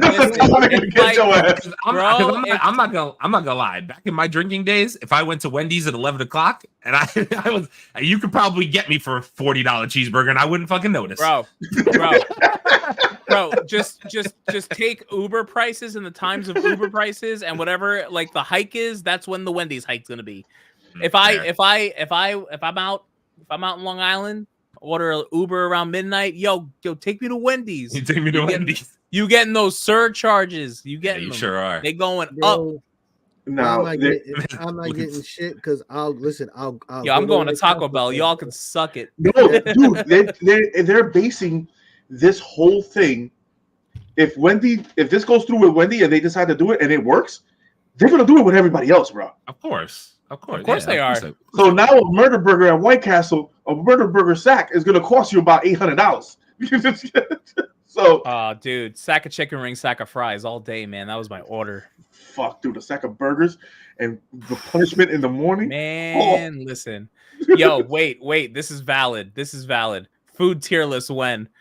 Fast food tier list. You know what? Yeah, that's gonna happen. That's gonna happen. Coming soon, Polar. We got you, Polar. No, we heard you.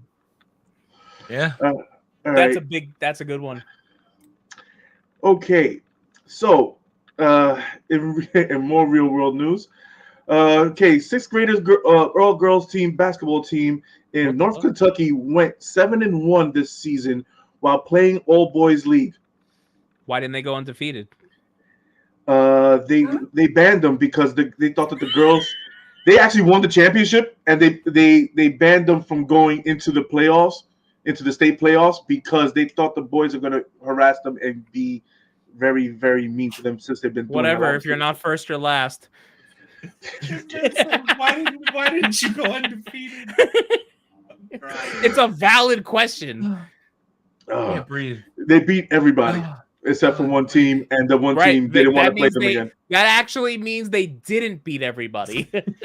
You know what though? 7-1 against all boys is fucking because we do the thing a lot where it's like, you know, boys versus girls, and they say, you know, the boys could 7-1. They must be a good fucking team. Just saying. Dude, I'm still waiting for that one soccer team who like got offered like $1 million that if they beat like a high school soccer team of someone's choosing or whatever. Who the hell did that? It was like a whole big bet. I don't know if anyone saw. Yeah, it was fun. Man, listen. All I'm gonna tell you is I don't want to get delve too deep into this topic, but all I'm gonna say is some people get very outlandish, and it's no. I love women. It's no disrespect to women. I love women, but when I hear shit like the best WNBA shooter could beat the best shooter in the NBA in a shooting competition. Yo, that 3-point. You're not beating Steph Curry in a. That 3-point. No, listen. That was close, bro. By one. It was 1 by 1. He won. One shot. Dude, Oh, no, stop. listen, that's actually I know. I'm the first one to say it's all bullshit, but like that was valid. That was valid. Yo, Steph Curry and her. Steph Curry said at the interview that was the tightest competition that he ever faced. Yeah, speaking of it being tight competition, do y'all see what she looked like in a dress? No. No, you don't see that? Yeah, I saw that. Yeah, you know what I'm talking about. Yeah, I know what you're talking about. I know what you're talking about. Yams and Yemen? Bro. Nice. Nice. Bro, I wanted ultimate uppies, if that's even a thing. Let's put it that way. Bro, she's probably not even that tall. She's probably not even that tall. She's not Steph Curry's height. Yes, she was. What's her name? What's her name? Steph Curry's like 6'3", bro. There's no way she's. Yeah, she was 6'1", 6'2". Oh damn. Okay, uppies indeed. I'm in.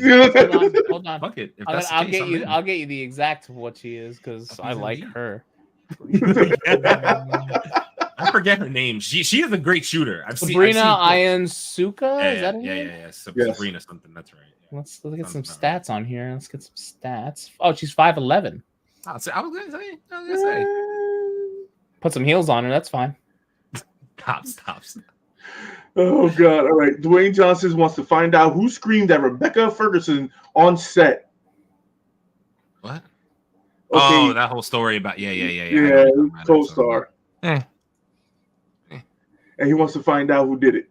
What's he gonna do? Beat them up? Damn! I found the dress. Jesus Christ! All right, Ryan Gosling will perform "I Am Ken" live at the Oscars. Bro, that's sick. Yeah. Fuck yeah.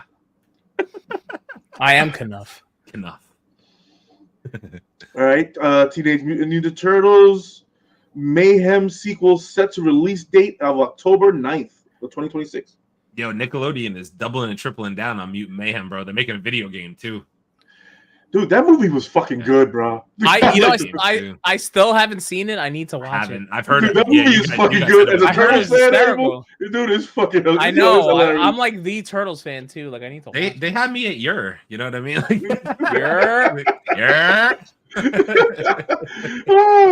the Aki way. Let's go get it. Oh God, that movie was so fucking good. Dude, all they needed was Tim's and fucking New York hats. That's all they needed. 100%. Okay, EA laying off 670 unannounced Star Wars FPS canceled. Yo, let me tell you something. So between this, Insomniac and Naughty Dog, that's a lot of people, man. In a week, 1,200 people. And dude, Insomniac like sold over 10 million copies of Spider-Man 2. Naughty Dog is Naughty Dog. EA, dude, the last Star Wars game that came out did some good numbers. Like it was really, like I enjoyed it. It was very good. Like, dude, we got a problem. We got monsters. But the thing is, what are they planning? That's what my concern is. Dude. EA you need this many people to make these good games. Game too. But here's the thing, though. Like, do they need that many people to make these games? Though that's the question, because they don't.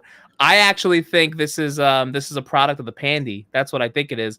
These studios hired all these people that were working at home and doing all these things. Then come back to the office. Like, look at GTA 6. GTA 6 is in its final stretch, and now they're calling everyone back to the office to work in the office. And I guarantee you, after the game comes out, I bet you they do layoffs too. They're going to do layoffs too. Like these. Go ahead. Sorry. Oh no, I was just going to say these companies can't afford to hire these ridiculous payrolls, because right now they can, because they're making this game and they're gonna get the money for it. But after that, where's the money? Like, you know what I mean? Like it's in DLC, potential DLC. It's in microtransaction stores, which people hate right now. So like a game that puts out microtransactions is usually like kind of questionable based off of people, unless you're Fortnite making these like crazy freaking suits or Modern Warfare. I think. I don't know, Aaron. How's Call of Duty's like transaction situation? I mean, like they just milk you for microtransactions, right? Right. It is what it is. That's their game. But that's what these companies are looking at now. That's why, like, for example, like a game like Suicide Squad, they made it live for live service, whatever it is. They made it that way because they want to try and like do the live. They want to do that. That's what they want to do. These companies are not looking at it as an experience. They're looking at it as, how can I get money from you people? It's crazy. Okay, so Since the U.S. Copyright Office has seemingly confirmed Emma Corrin as Cassandra Nova, Professor X's evil sister in Deadpool and Wolverine. That's been the long-standing rumor. That's the bald head in the trailer, right? We even said it. Like we're like that's who that is. But see, this is we're gonna know everything about this fucking movie before it comes out. Of course we are. Oh, I can tell you how it ends. Do you want to know? Like they released promo art, and based off the promo art, people are like, "Oh, here's how it ends." Like, and I'm trying to keep away from all that stuff. Dude. I'm not gonna watch that. I've been turning off all my I turned off my Wolverine fan page. I turned off my Deadpool fan page. I suspended both of those because I can't. Because I don't want to know. I don't want to know the whole fucking story of where they're going and how they're going and what's going on. I want to enjoy this shit when I get there. Let's see. Marvel wants Mutants and Fantastic Four to be a focus in Phase 7. It's not a want, it's a need. Honestly, at this point, we need to focus heavily on them and like put the Avengers on a break. Put them on a little break. You mean because unlike DC, Marvel understands that we had our Thor and our Iron Man and our Captain America, and now it's time to do something different instead of rebooting the same character. For the 12th exactly. time. Like I mean, listen, I'm really excited to see. I'm really excited to see Captain Marvel, She-Hulk, and all these other B-list characters on the team together. That's what I'm excited about. I'm not excited to see Wolverine and any X-Men I've ever wanted to see in the MCU for the last 25 years. Haven't, whatever. It's fine. But the thing is, you have to also recognize we have to. As the comics, the same way as the characters grow in the comics, the same way it has to grow in the big screen. Not one for one, but we have to. Marvel has this glorious pre-scripted movies already done, and all that fans want is give us almost one-to-one of the comics. Stop going with your creative direction. We don't need none of that. It doesn't work with Marvel. You have to start. They starting to understand that when Bob got back, they were like, okay, let's start making it back to the way we used to, and let's get it more adult. We're finally getting rated R movies. We're getting rated R shows. So we understand that we have lower age fan base. That's what we got Disney Plus for. Go ahead, watch all that shit on there. But now let's give something to the parents that have been deserving, that have been supporting this since the beginning. So let's give them something that they can fucking watch and say, hey, take your little ass to bed. I'm about to watch Punisher. Shoot somebody in the face a couple times.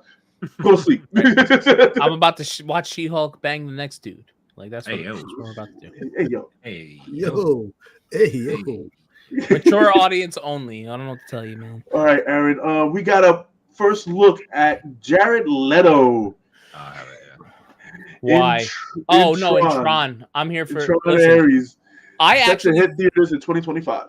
I actually really liked the newer Tron movie that came out. I was a fan. That was dope. I'm here for Tron. I'm here for Tron. What is the character he's playing? I'm very curious. Ares. It's Ares. Is that what? Ares. Ares. Ares. Yeah, Ares. I don't know, bro. I mean, I'll be honest. I think it might be a little late for Tron. I was a fan of I was a fan of the original Tron. It came out way back in the day, and I was excited when they remade it. I just don't think that Tron has anything to provide for an audience in a generation that's heavily into technology. You got to remember when Tron came out, Tron was ahead of the curve in terms of it was super technology that people didn't really understand. They had no comprehension of it. The whole idea that you could end up in this universe, inside of a computer and all of this. And it was great to see the remake because who doesn't want to go home again? But at this point, where are we going? What are we going to do? What's going to happen in Tron that we have not already seen? I don't know, man. Like I gotta say, like I felt the same way when the second Tron came out, though, and like it was all right. Like they figured out a way. Like maybe they'll figure out a way. After that continuation, where they're going to go after that? Yeah, I don't know. I don't know. That's the weird part about it. It's a valid point. I just don't know. Yeah, I just don't. I don't get me wrong. I love the characters. I love kind of the idea of Tron, but in an age where everything's about technology, this happened at a time where movies that came out weren't about technology largely. So that's what kind of made it cutting edge. But now everything's about technology. Everybody understands computers. Everybody understands how they work and all of that. So what exactly are you doing in here that people have not seen? But you didn't do it in the last one. The last one was dope too. That last one was fucking. The CGI in that was fantastic. It was I just don't. I don't see what this has to offer at this point. Mm-hmm. They might surprise me. They might have came up with something that's grand. It looks great, but I just don't know that it has anything to offer. I will stay optimistic because I do love the series. So I'll I just don't know how do you do without what is it Jeff Daniels, Jeff Bridges. All right. Do we have any more comments? We have one from Kelly here. Hey, I watched one of your reactions to tarot. The panel was right about tarot cards. They say do not touch anything like that, and I have family in Louisiana. Nope. The amount of melanin on this podcast will not touch tarot cards. I won't touch a lot of things. Ouija boards, tarot cards. None of that, bro. None of that. Any house that has a skeleton key, don't fucking. No, get out of my face, bro. I don't need that brouhaha. Get out of here, man. Vampires that do ballet, we're not touching none of that. No facts though. Facts. All right, we're gonna get this is some good news. Kevin Conroy and Mark Hamill will reunite for the final time in Crisis on Infinite Earths. Crisis on Infinite Earth Part 3. Nice, yeah. That's gonna be heartbreaking. We just did a reaction to Part 2 trailer, and I feel like I might have to check these movies out. They don't look bad. Like the more I watch them, at first I didn't like the animation style. It's very like modern, but I'm like, I feel like the story is pretty good, so I feel like I almost have to check them out. And I think they're on. Are they on? They might be on Max already. I'm not sure. I have to double check that, but I might have to check that out. All right, Aaron, get ready for that other picture. The Crow reboot shares his first time of Bill Skarsgård. Hey, you sound excited, bro. See, Aaron, you probably never seen the first Crow, right? No, correct. Oh my fucking god, he's got a mullet, bro. He's literally got a fucking mullet. What is this? What am I looking at? Why is there a tattoo? Oh, look at him. He's a fuckboy. He's a complete fuckboy. I hate this so much. See, the thing is, Aaron, Brandon Lee is Bruce Lee's son. He brought this character to life. Okay. And you have him in Rapid Fire. Also, a fucking kick-ass, freaking great movie for its time. It was literally battling against the heavy hitters of the kung fu world. He was starting to be a shining light, and The Crow was one of his shining films that he came out. He only did 2 movies, that and Rapid Fire, and The Crow he played that to the. You talk about a comic book accurate fucking role. This is worse than Roadhouse for me. I just want you to know. That's fucked up. Dude, I understand it. I understand it. Because The Crow... Listen, I want to say something, but I don't want to get us banned. So let's not get us banned. I'm just not going to just say what's on my mind. I just want to say that this shit looks like some serious trash. It just does. Like, I listen, I'm willing to say this. When it comes out, I will try to give it 30 minutes, but right now, it looks like trash, bro. Even the actor that took over for the second Crow, he did a good job. I'll give him that. It wasn't great, but he did a decent job. This just by the screen, the images that we're getting, I don't know, man. I knew I recognized this chick from somewhere too. I don't even want to get into that on here. I mean, dude, he look. I want to get into that on here because I know who that is now because I just looked it up. I want to get into that. Oh, I need to show you this picture. Man needs some cornbread, bro. He needs like some food or something. And the title said a Gothic Avenger. So somebody just got access to the Crow and is trying to eat off of Brandon Lee's thing because that's really not what this is. This is some Gothic action hero shit, which I ain't mad at. This not the Crow, bro. Oh, it's the Batman. Got it. Hold on, I have to show you this picture because I'm embarrassed. I'm just so. That's fine. Hold on. No. You need to see this picture. It's in the meantime, we could pull this up while Abel's getting that. Well, I have it. Oh man, yeah. I mean, like, I don't have anything to go on this based off, but from what you guys are saying, it's probably not doing it justice. Dude, obviously. Aaron, if you want to watch a good flick, watch The Crow and watch Rapid Fire. If you want man food, watch Rapid Fire. Rapid Fire is literally what is going on in the back of this man's fucking head. Oh, this is the other photo that I didn't take. Yeah, I saw this right. one. What the hell is going on? That's a mullet. It is. Yeah. That's a fucking mullet. And why is he a Post Malone wannabe? Okay? Okay? Kind of does look like Post Malone. But the thing is, what story are you going to tell? I'm so done with this movie. You told the two best stories out of the Crow series in the two movies that were made. Like, where are you going? You gonna tell me another fucking the same story but with these two? What makes you think the right is any way like the left? What the fuck are we talking about here? I'm mad. I'm angry. All right. All right. Let's talk about a little bit good news.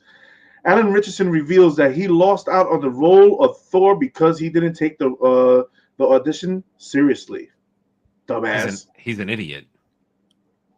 He's definitely got that. I don't know if he has the acting chops for Thor, but like I think Hemsworth was probably better long term for that. I don't think it was for him where we needed to. Yeah, I don't think that was for him anyway. Yeah, we landed on the right spot.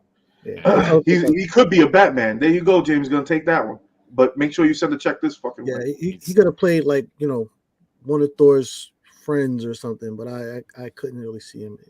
If you guys were worried about where was Ryan Coogler, what he's been doing, X-Files creator Chris Carter has blessed Ryan Coogler reboot of the series X-Files. Ooh, Hercules!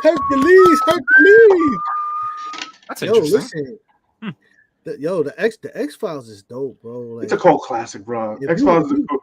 You haven't seen the X-Files, bro. The X-Files is absolutely dope. What's her name? What's the chick's name with the red hair? Scully. Scully is snackish. Bro. Mulder and Scully. Mulder's dude. I had a thing for her, boy. I don't know if it's still on Netflix, but there's she had her own detective series on Netflix. Came out of Belgium, I believe it was. About a serial killer that was absolutely dope, bro. Absolutely dope. So I don't know if they're gonna bring Scully back, but yo, they gotta bring Mulder and Scully back, bro. Come on now, listen, man. Listen, make Mulder the smoking man. Listen, what? How old is Mulder now? Like, good lord, both of them gotta be. All right, for us old heads. Naked Gun reboot with Liam Neeson. No. Coming in 2025. Absolutely not. Stop. Absolutely not. Stop. Why?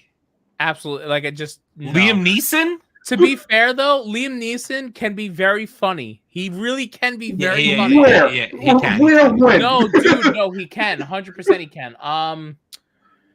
You should tell me a movie. Where and when? Because I will watch it. They don't put him in those roles, though. They don't put him in roles. For Naked Gun? No. I'm saying they don't put him in funny roles. Exactly, that's what I'm saying. But for Naked Gun, you remember OJ in that goddamn show? And then movies. Dude, those movies you can't recreate. You can't recreate those movies. You just can't. At this case, from right now, they couldn't get off half of the jokes in that damn Naked Gun movie. Yeah, original content would be great. All right, Star Wars Knight of the Old Republic remake escapes embrace in $500 million deal. That's what Star Wars we need. So Star Wars we need. We need to hear a story that we haven't heard or seen or any of that. That's what we need. I just want to say that at some point they gotta. Star Wars is a fan favorite, it's a nerd favorite. At some point, some of this shit got to start making sense, bro. There are just far too many random ass, loosely connected Star Wars movies, series, specials out there. Like at some point, they gotta like every time you turn around, it's like, oh, Star Wars is a new movie, new story, but none of this shit is really connecting like it needs to connect. At some point, this shit got to start making some sense, bro. Yeah, I feel you. I freaking feel you. All right, a year since the release of Sony. Sony's seems to have abandoned PlayStation VR 2. It's dead. It's done. Yeah, it's done. That's what it was a fad. It was a complete fad. Mm-hmm.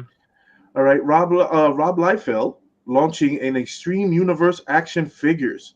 So he's joining the Todd father now with action figures now. Because he saw how much money is Todd making off these goddamn figures, and he was like, "Yeah, buddy." I don't know that Rob Liefeld has the character. Oh, dude, come on! Personality wise, that the Todd father has. Come on! I've seen him on Whatnot. Wait, how they look? Do they look cheap? No, be honest, man. Tell me the truth. Tell me the truth. Listen, don't get me wrong. Rob Liefeld has excellent product. Okay. I just don't know that he doesn't present the way that the Todd father presents. When you see the Todd father presenting and trying to sell, like, bro, you feel like, yo, listen, I gotta get that. I gotta get that. And when I'm watching Rob Liefeld, I just feel like, yo, this dude's mortgage is due, and he's trying to get me right now. That's just how I feel. Jesus. I just feel like, yo, bro, his car notes due, and this dude's trying to get me to get this shit. That's just how I feel when I watch him, bro. So I don't. And the problem is also, Mr. Liefeld doesn't have he didn't get the okay from Marvel to do his famous character, Deadpool. Because Disney is not going to give up their merchandising, baby. Not right now. Nope. Not right now. Not right now with Werewolf. With Deadpool coming out. You think we're going to give you any kind of money right now? Yeah, right now. Any kind of licensing agreement we're going to give you? Oh, hell to the fuck no. We need to see how this thing works out. Like, if this thing pans out good, like, we'll cut you some residuals and whatnot. But we're not about to hand this shit over to you right now. All right. The news is that everybody's been waiting for. Pooh, Blood and Honey 2 is coming to theaters March 26th for 3 days. Why? Stop fucking with my childhood, bro. Why? I'm gonna find these people and I'm gonna put them down. Stop fucking with my childhood, bro. All right. And the news that everybody's been here is waiting for. Oh God! Two bits of news. We have We have a photo. We have a logo photo of James Gunn's Superman. All right, there it is. So this is the updated cover for Superman. I mean. Kingdom Come, right? Like Kingdom Come Superman? Is that what we're doing? Yeah, that's where we're going. Kind of what it looks like, yes. And am I gonna do it? Am I just gonna Let's not do it. We're having a good night. Let's not do it. All right. But if you guys want to go to Twitter and look at the fucking picture, that there's a set photo of Superman in full underoos. The cape is up to the bottom of his the halfway of his knees. I feel like if we're gonna talk about it, we kind of have to. All right, just fucking show it. We'll see if we get whatever. I mean, like, it is what it is, bro. Like, I don't. Just fucking show the picture. All right, listen. That's what Super Chat is for, bro. Just fucking show this shit, bro. Listen, first of all, the cape looks like it's made for him to curtsy and shit, bro. Like this shit is terrible. So I don't know who made Wish.com Superman, but I need that person to go figure out their life. That's Alibaba, bro. I don't even think that's Wish, bro. It's so bad. It's so. I just honestly, I'm not even mad at the colors. I'm mad at the cape. I'm mad at the cape more than anything. I think. Yeah, it just. I'm mad at everything. Dude, they have to differentiate themselves from Zack Snyder, right? So they're not going to do the dark, ominous tone color. They're not. Right. They included the fucking underwear and the belt.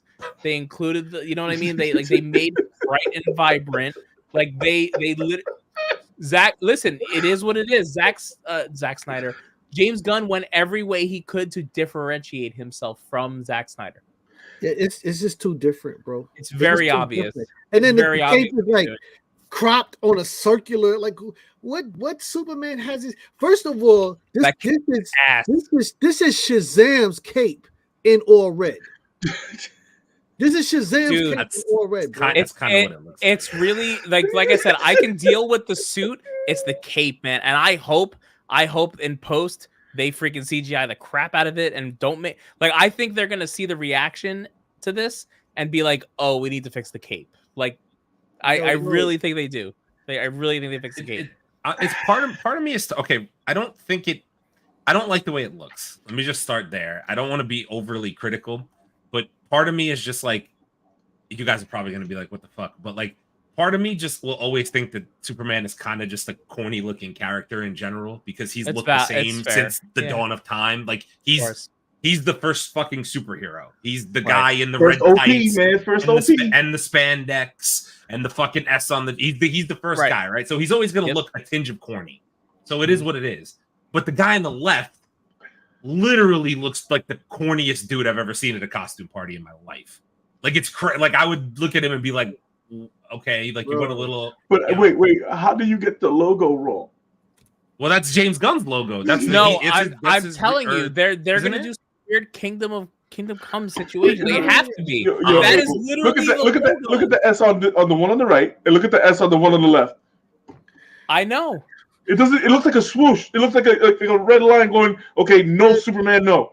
I know. By the way, just for reference, in case anybody wonders what the photo on the right is, that's the reference photo from when we saw James Gunn reading that book. That's from run, All-Star Superman. Yes. So that's from the run of All-Star Superman. So that's what that Superman looked like in that run of comics, and this is his translation of that. I mean, here's something weird too. Do it that way you will. Here's something weird too. We've never actually seen, and correct me if I'm wrong, in a live action, we've never seen a Superman costume change really like drastic. Like maybe this is suit 1 and he changes it. Maybe this is like the Krypton suit and like he makes you don't know. Like I don't know. I'm sorry. The Christopher Reeve suit looked 10 times better than this. Of course it did. All right. It does. Of course it does. But like, listen, he's trying to modernize it, and he has. Dude, it's like listen, you can't go with the dark ominous colors. You can't after Zack Snyder. You just can't. You have to brighten it up. I know, but I'm not even talking about Zack Snyder. I'm talking about Christopher Reeves. His suit looks better than this shit that I'm looking at right now.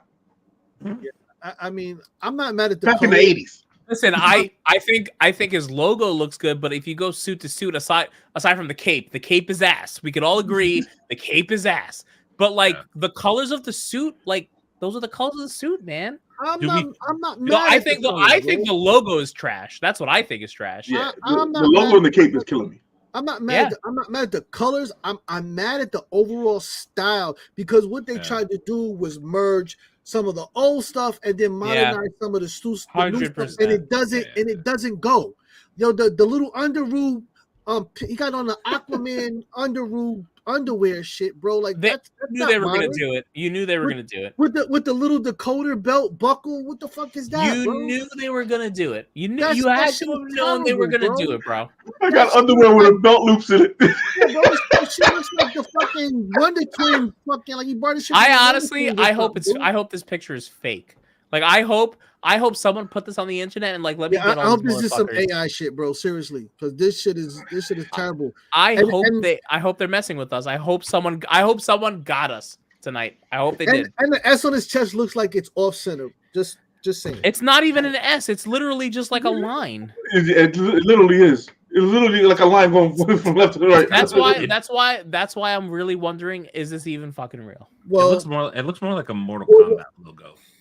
Okay, right? so let's also remember that even though we're used to seeing an S on his chest, that the S doesn't actually stand for Superman. So I think yeah, what they tried to stands do for hope. Yeah, would go with the more symbol-based thing on his chest to represent his family. Right. It still looks like shit, James. It looks awful. It looks like shit. So for what it's worth, so we have some comments here. Obviously, we can kind of catch up on here. So Polar initially said, "Bro, yeah, we know, bro." I don't know what to think. And then I think this is Johnny. Yep, Finch. this is literally all of our sentiments. I don't like the cape and the S. Yeah, Henry Cavill switching to the black suit was so great. Agreed. Yes. I loved the black suit Superman. I was gonna say that. You know, I don't know. The Superman Returns costume was missing a yellow S on the back of the cape. Hated that. There. Okay. Yep. I think Actually, that photo that's on the left. valid. Yeah, this is a valid point. That's valid. Does he have the S on the back? Yeah, we don't know. Judging from this, I'm gonna assume he does, but I don't know. I think that photo on the left is AI. Please, it's supposedly a leaked photo.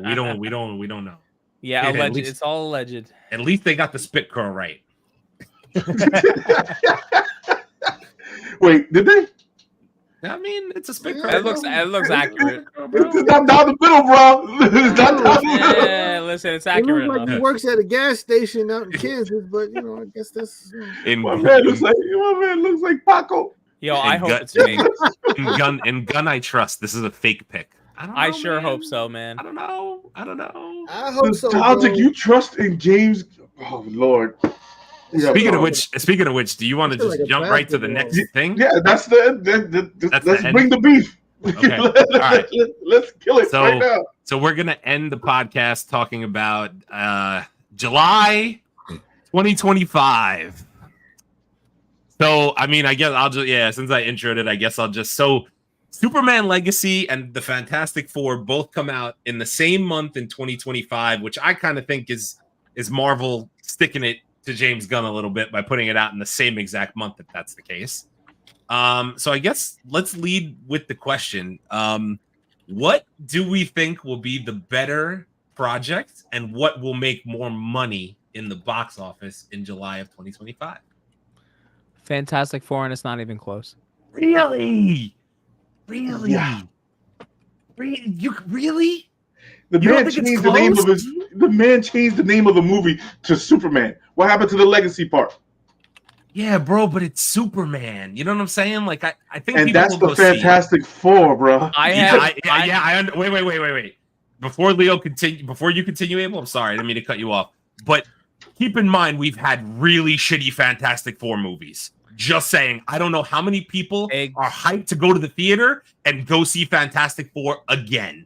Because if it bombs, like it's gonna be bad, bro. I hate to tell you, it's gonna be bad if it bombs. Right.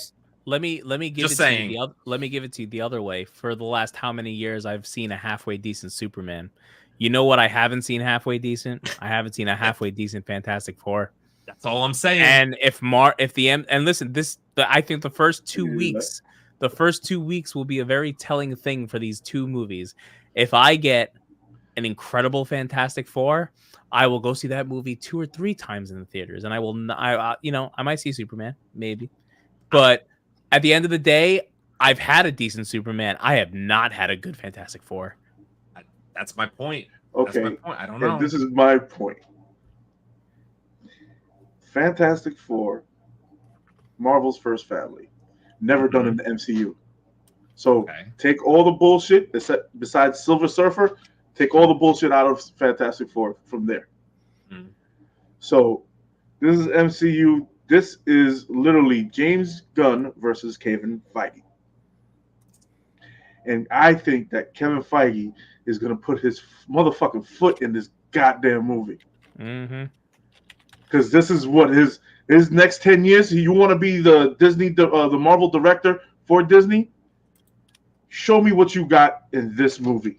You want to talk about where Kevin Feige's attention is right now? It's only in one place. It's only in one place. I think he doesn't have to worry about Deadpool and Wolverine. He doesn't have to worry about that. I think he knows he can't miss on Fantastic Four. Like, exactly. That's why miss on Fantastic. No, he can't. It's the one movie he can't miss on. I think this kind of comes down to, as we all said, a couple of facts. For me, this comes down to, does Superman, which was Superman Legacy, which is now Superman, is this now just another origin story movie? Oh God. The Fantastic Four, again, we've seen this thing crash several times. So what's going to be new in the presentation that we haven't seen from the other movies and whatnot? So this is gonna come down to the delivery system and what the overall story is. We still don't really know what Superman Legacy is supposed to be, and now that it's just Superman, it just makes me feel like they copped out at the last minute and decided to go traditional, and we're going to get the origin story and all of that, and which is, people seen this shit already.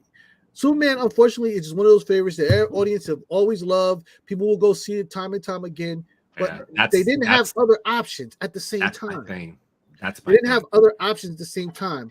Marvel has shown, even in their failures, to destroy DC movies at the theater. They destroy them. Because why? DC fans don't what? They don't show up to the theater. Support. They don't show up to the theater. We're gonna all right. We're gonna touch on some comments here because there's a lot going on in the comment section right now. Oh, I have some thoughts. I have some thoughts on these comments actually. But yeah. So the only thing I will also say is that what I was gonna say is you want to talk about two trailers that are gonna determine a lot of shit. Yeah. When these two trailers come out, which is gonna be around the same fucking time, oh buddy, oh boy, is it gonna be fucking big. Yeah. Bro, I mean, I need to see some shit from both of these trailers in order to get me to go see the movies in theaters. I gotta see some shit. Like some real shit, because I was you all know I was rocking with James Gunn up until a couple weeks ago. I was like, I think it's actually going to be a good movie. And now the more the changes come out, I'm kind of like, I kind of want to retract my statement, but I'm going to stick with it. I think it'll smooth out okay, honestly. But all right, let's get to some comments here real quick. So, Fantastic Four, without a doubt. Yep. Fantastic Four, hands down. It's a 1v4. It's a 1v4. Damn, that's good. The anticipation for Disney's Fantastic Four is massive, but a lot of people were let down by the casting or didn't like it as much. All right, whatever. Okay, Superman will be the bigger fan film. It's very interesting. I really do think it will. I think it might be, bro. I think he's not wrong on that take. Dude, I actually no. I think you like put up Marvel. Would you want to see Marvel fans geek out? Do you want to see Marvel fans geek out? Wolverine, Deadpool will let you know, because you're gonna have DC fans. You're gonna have DC fans coming to see Wolverine and Deadpool. But we support our movies, even if they're fucking bad. Here's the problem, and it's this comment right here. Superman is very well casted. It actually is very well casted. I'm in agreement. I really am. Outside of the fact that I really would have liked to see Henry Cavill back, I think them getting Henry Cavill Jr., he looks exactly the fucking same. Right. Like, so I don't really care. And dude, Holt's playing Lex Luthor. Their casting is really good. The other Justice League people that they're sprinkling in this movie, like there is some very good casting here, and I'll agree. But here's where I do not think the Fantastic Four is bad casting. I really don't.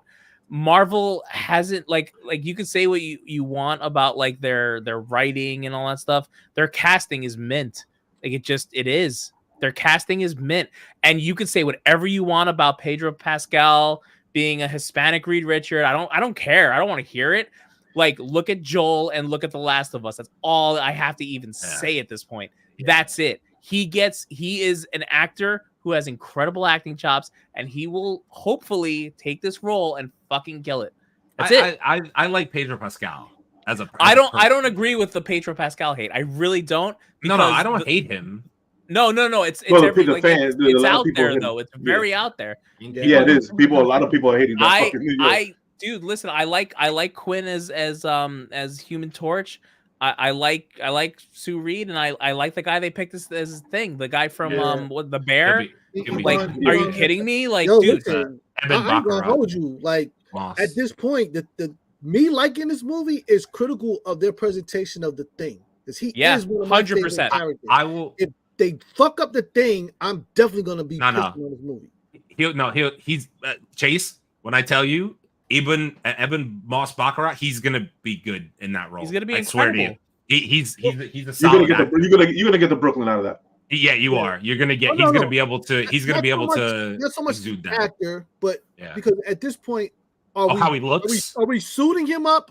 Are we CGIing him? The presentation of the Thing.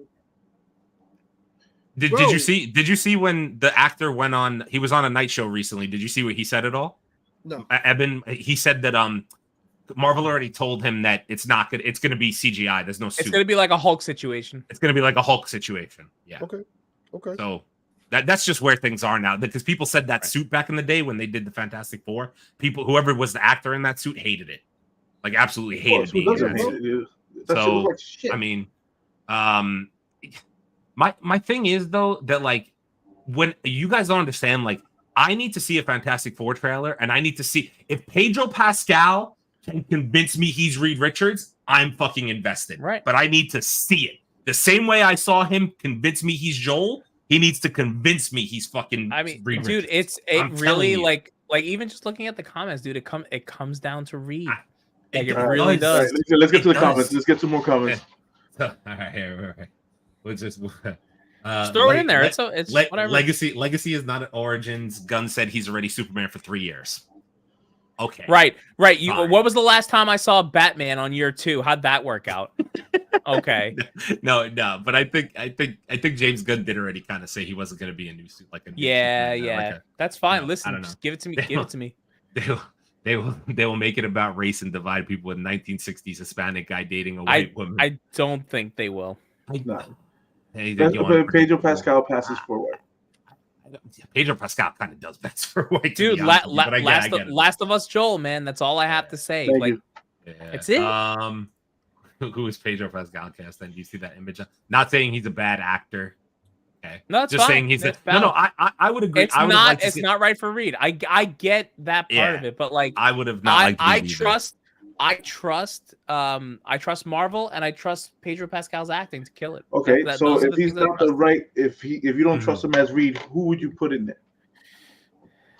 I would have loved Krasinski. I would have loved Krasinski back. We got fucking 2 lines from Krasinski in that movie. That's fine, but I would have loved Krasinski back because I know John Krasinski can be that role. But the one thing is that I'm telling you guys now that this is back in the 60s.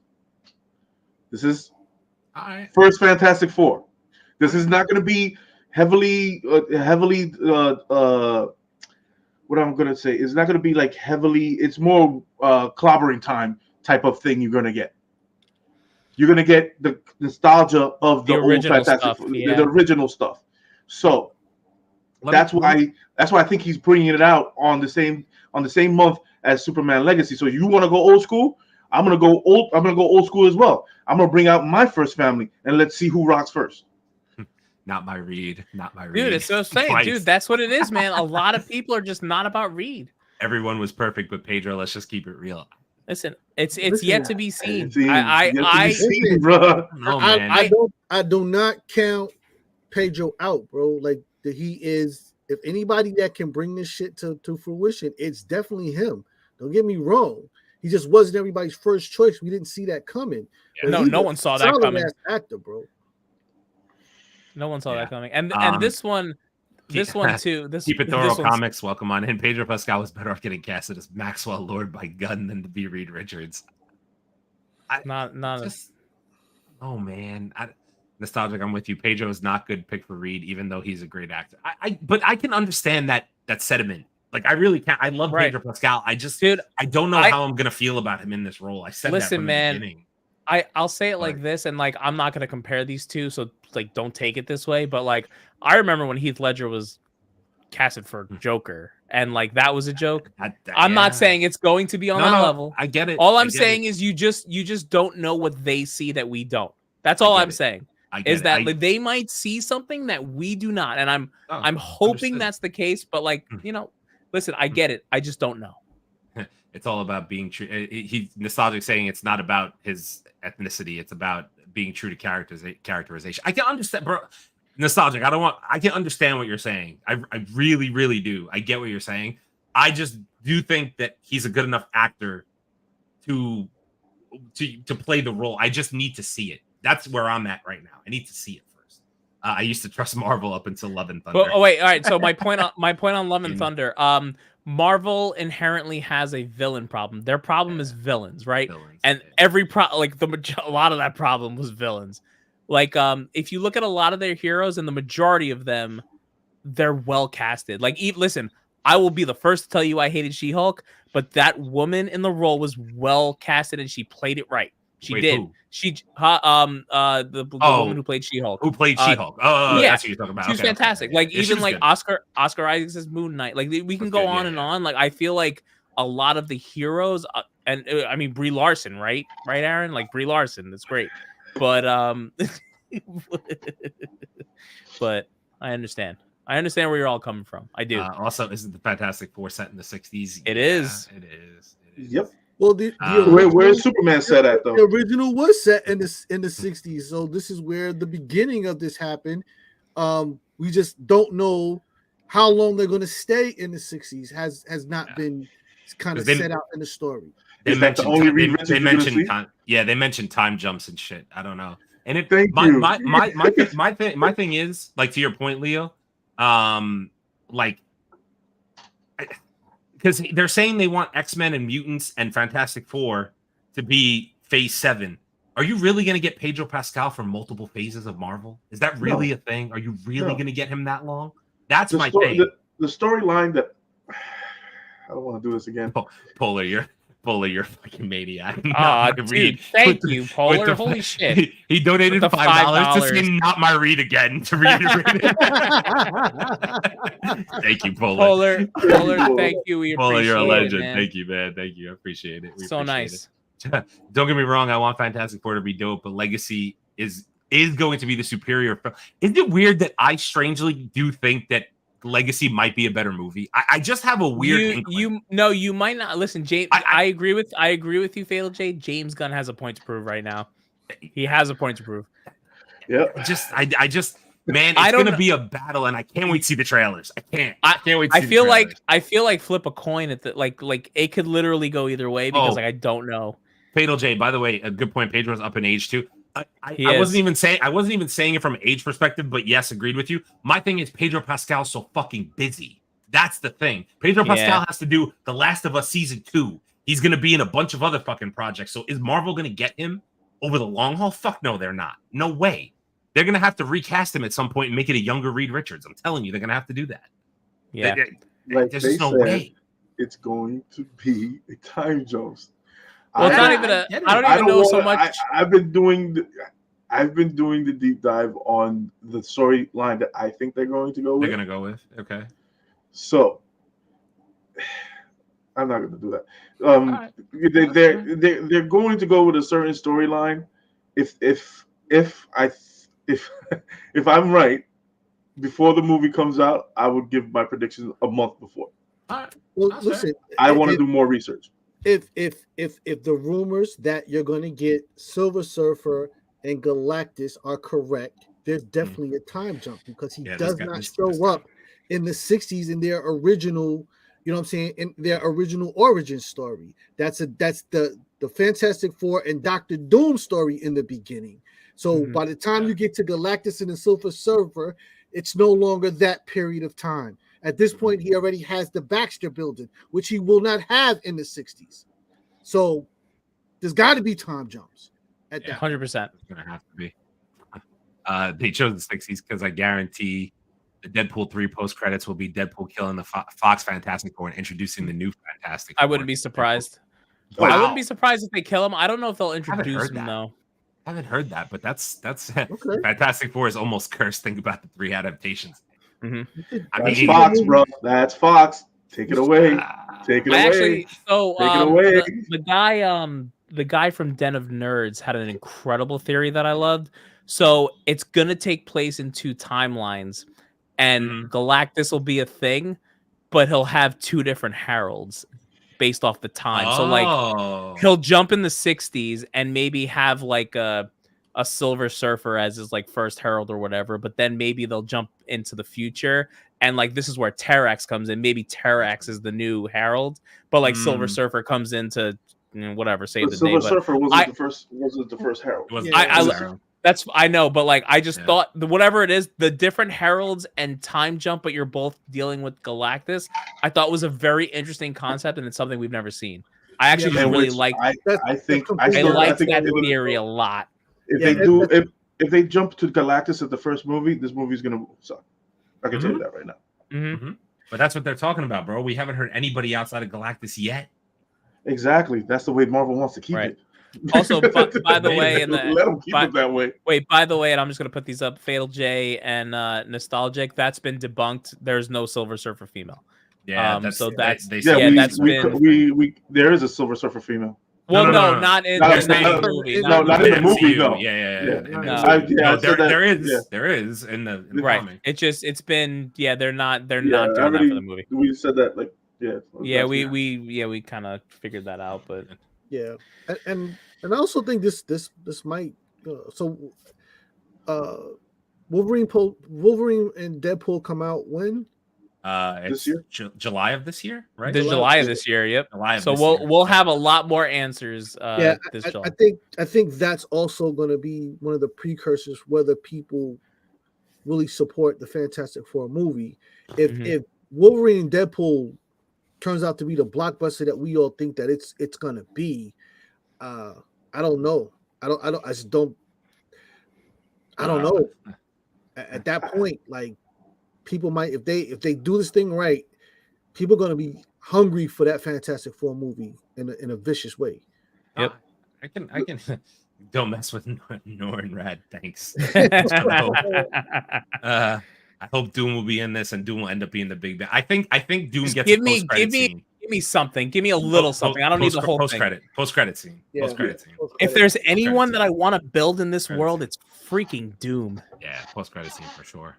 Oh man, you gotta realize Doom crosses over to X-Men, Doom crosses over to Black Panther, Doom crosses over to so much. Doom crosses over to everything, bro. Everything, right? Because he is another true big bad, right? And we have a lot of big bads that we can go down the line with.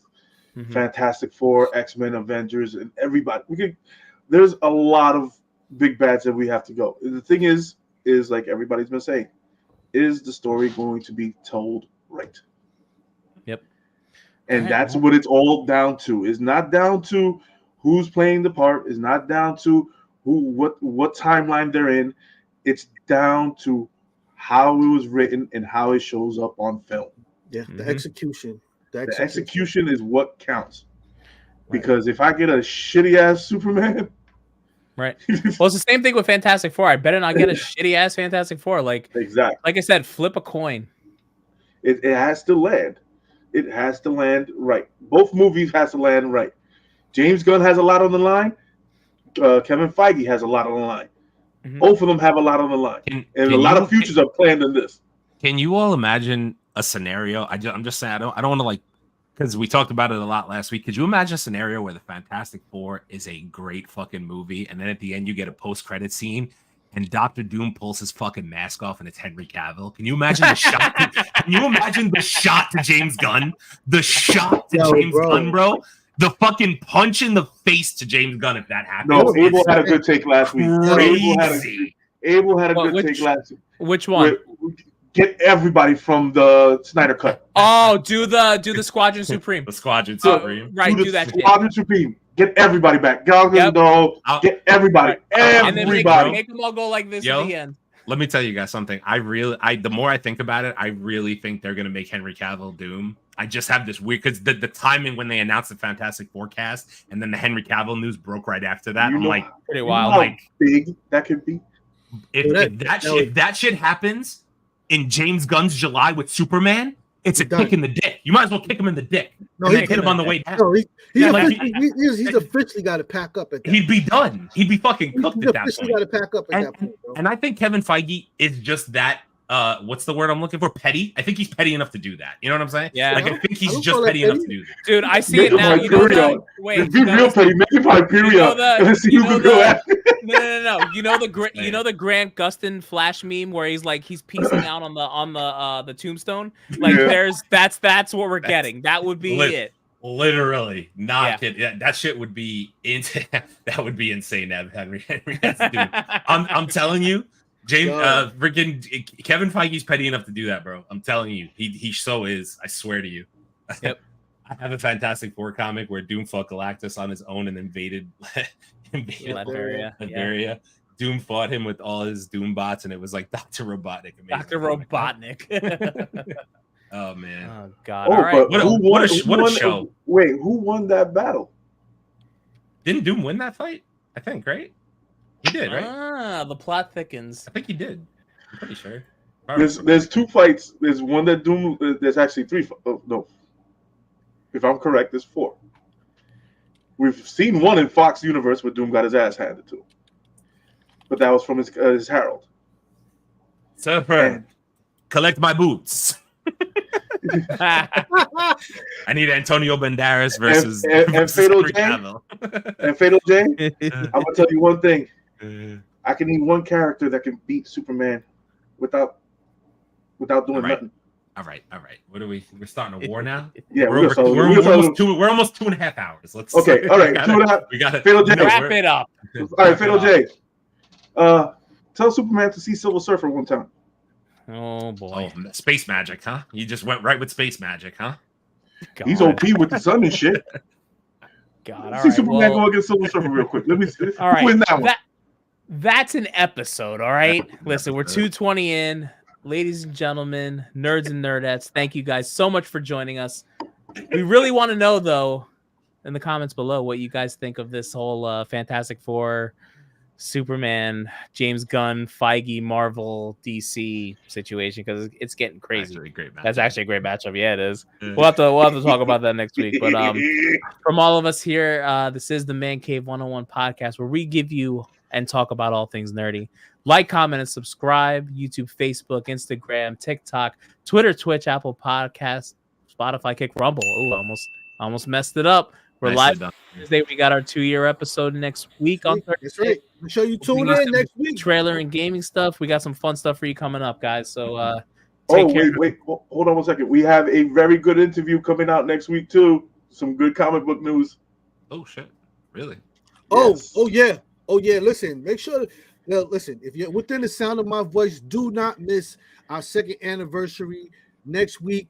Especially my comic heads, we got a major news flash happen with that and whatnot. Special guests going to be plugging in.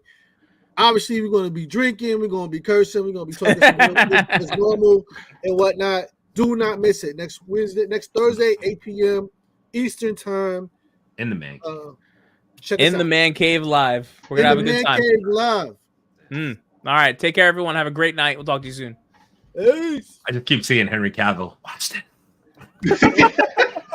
Curtsy with the cake. What the fuck? All right, bye, Abel. We're going to light show. Man.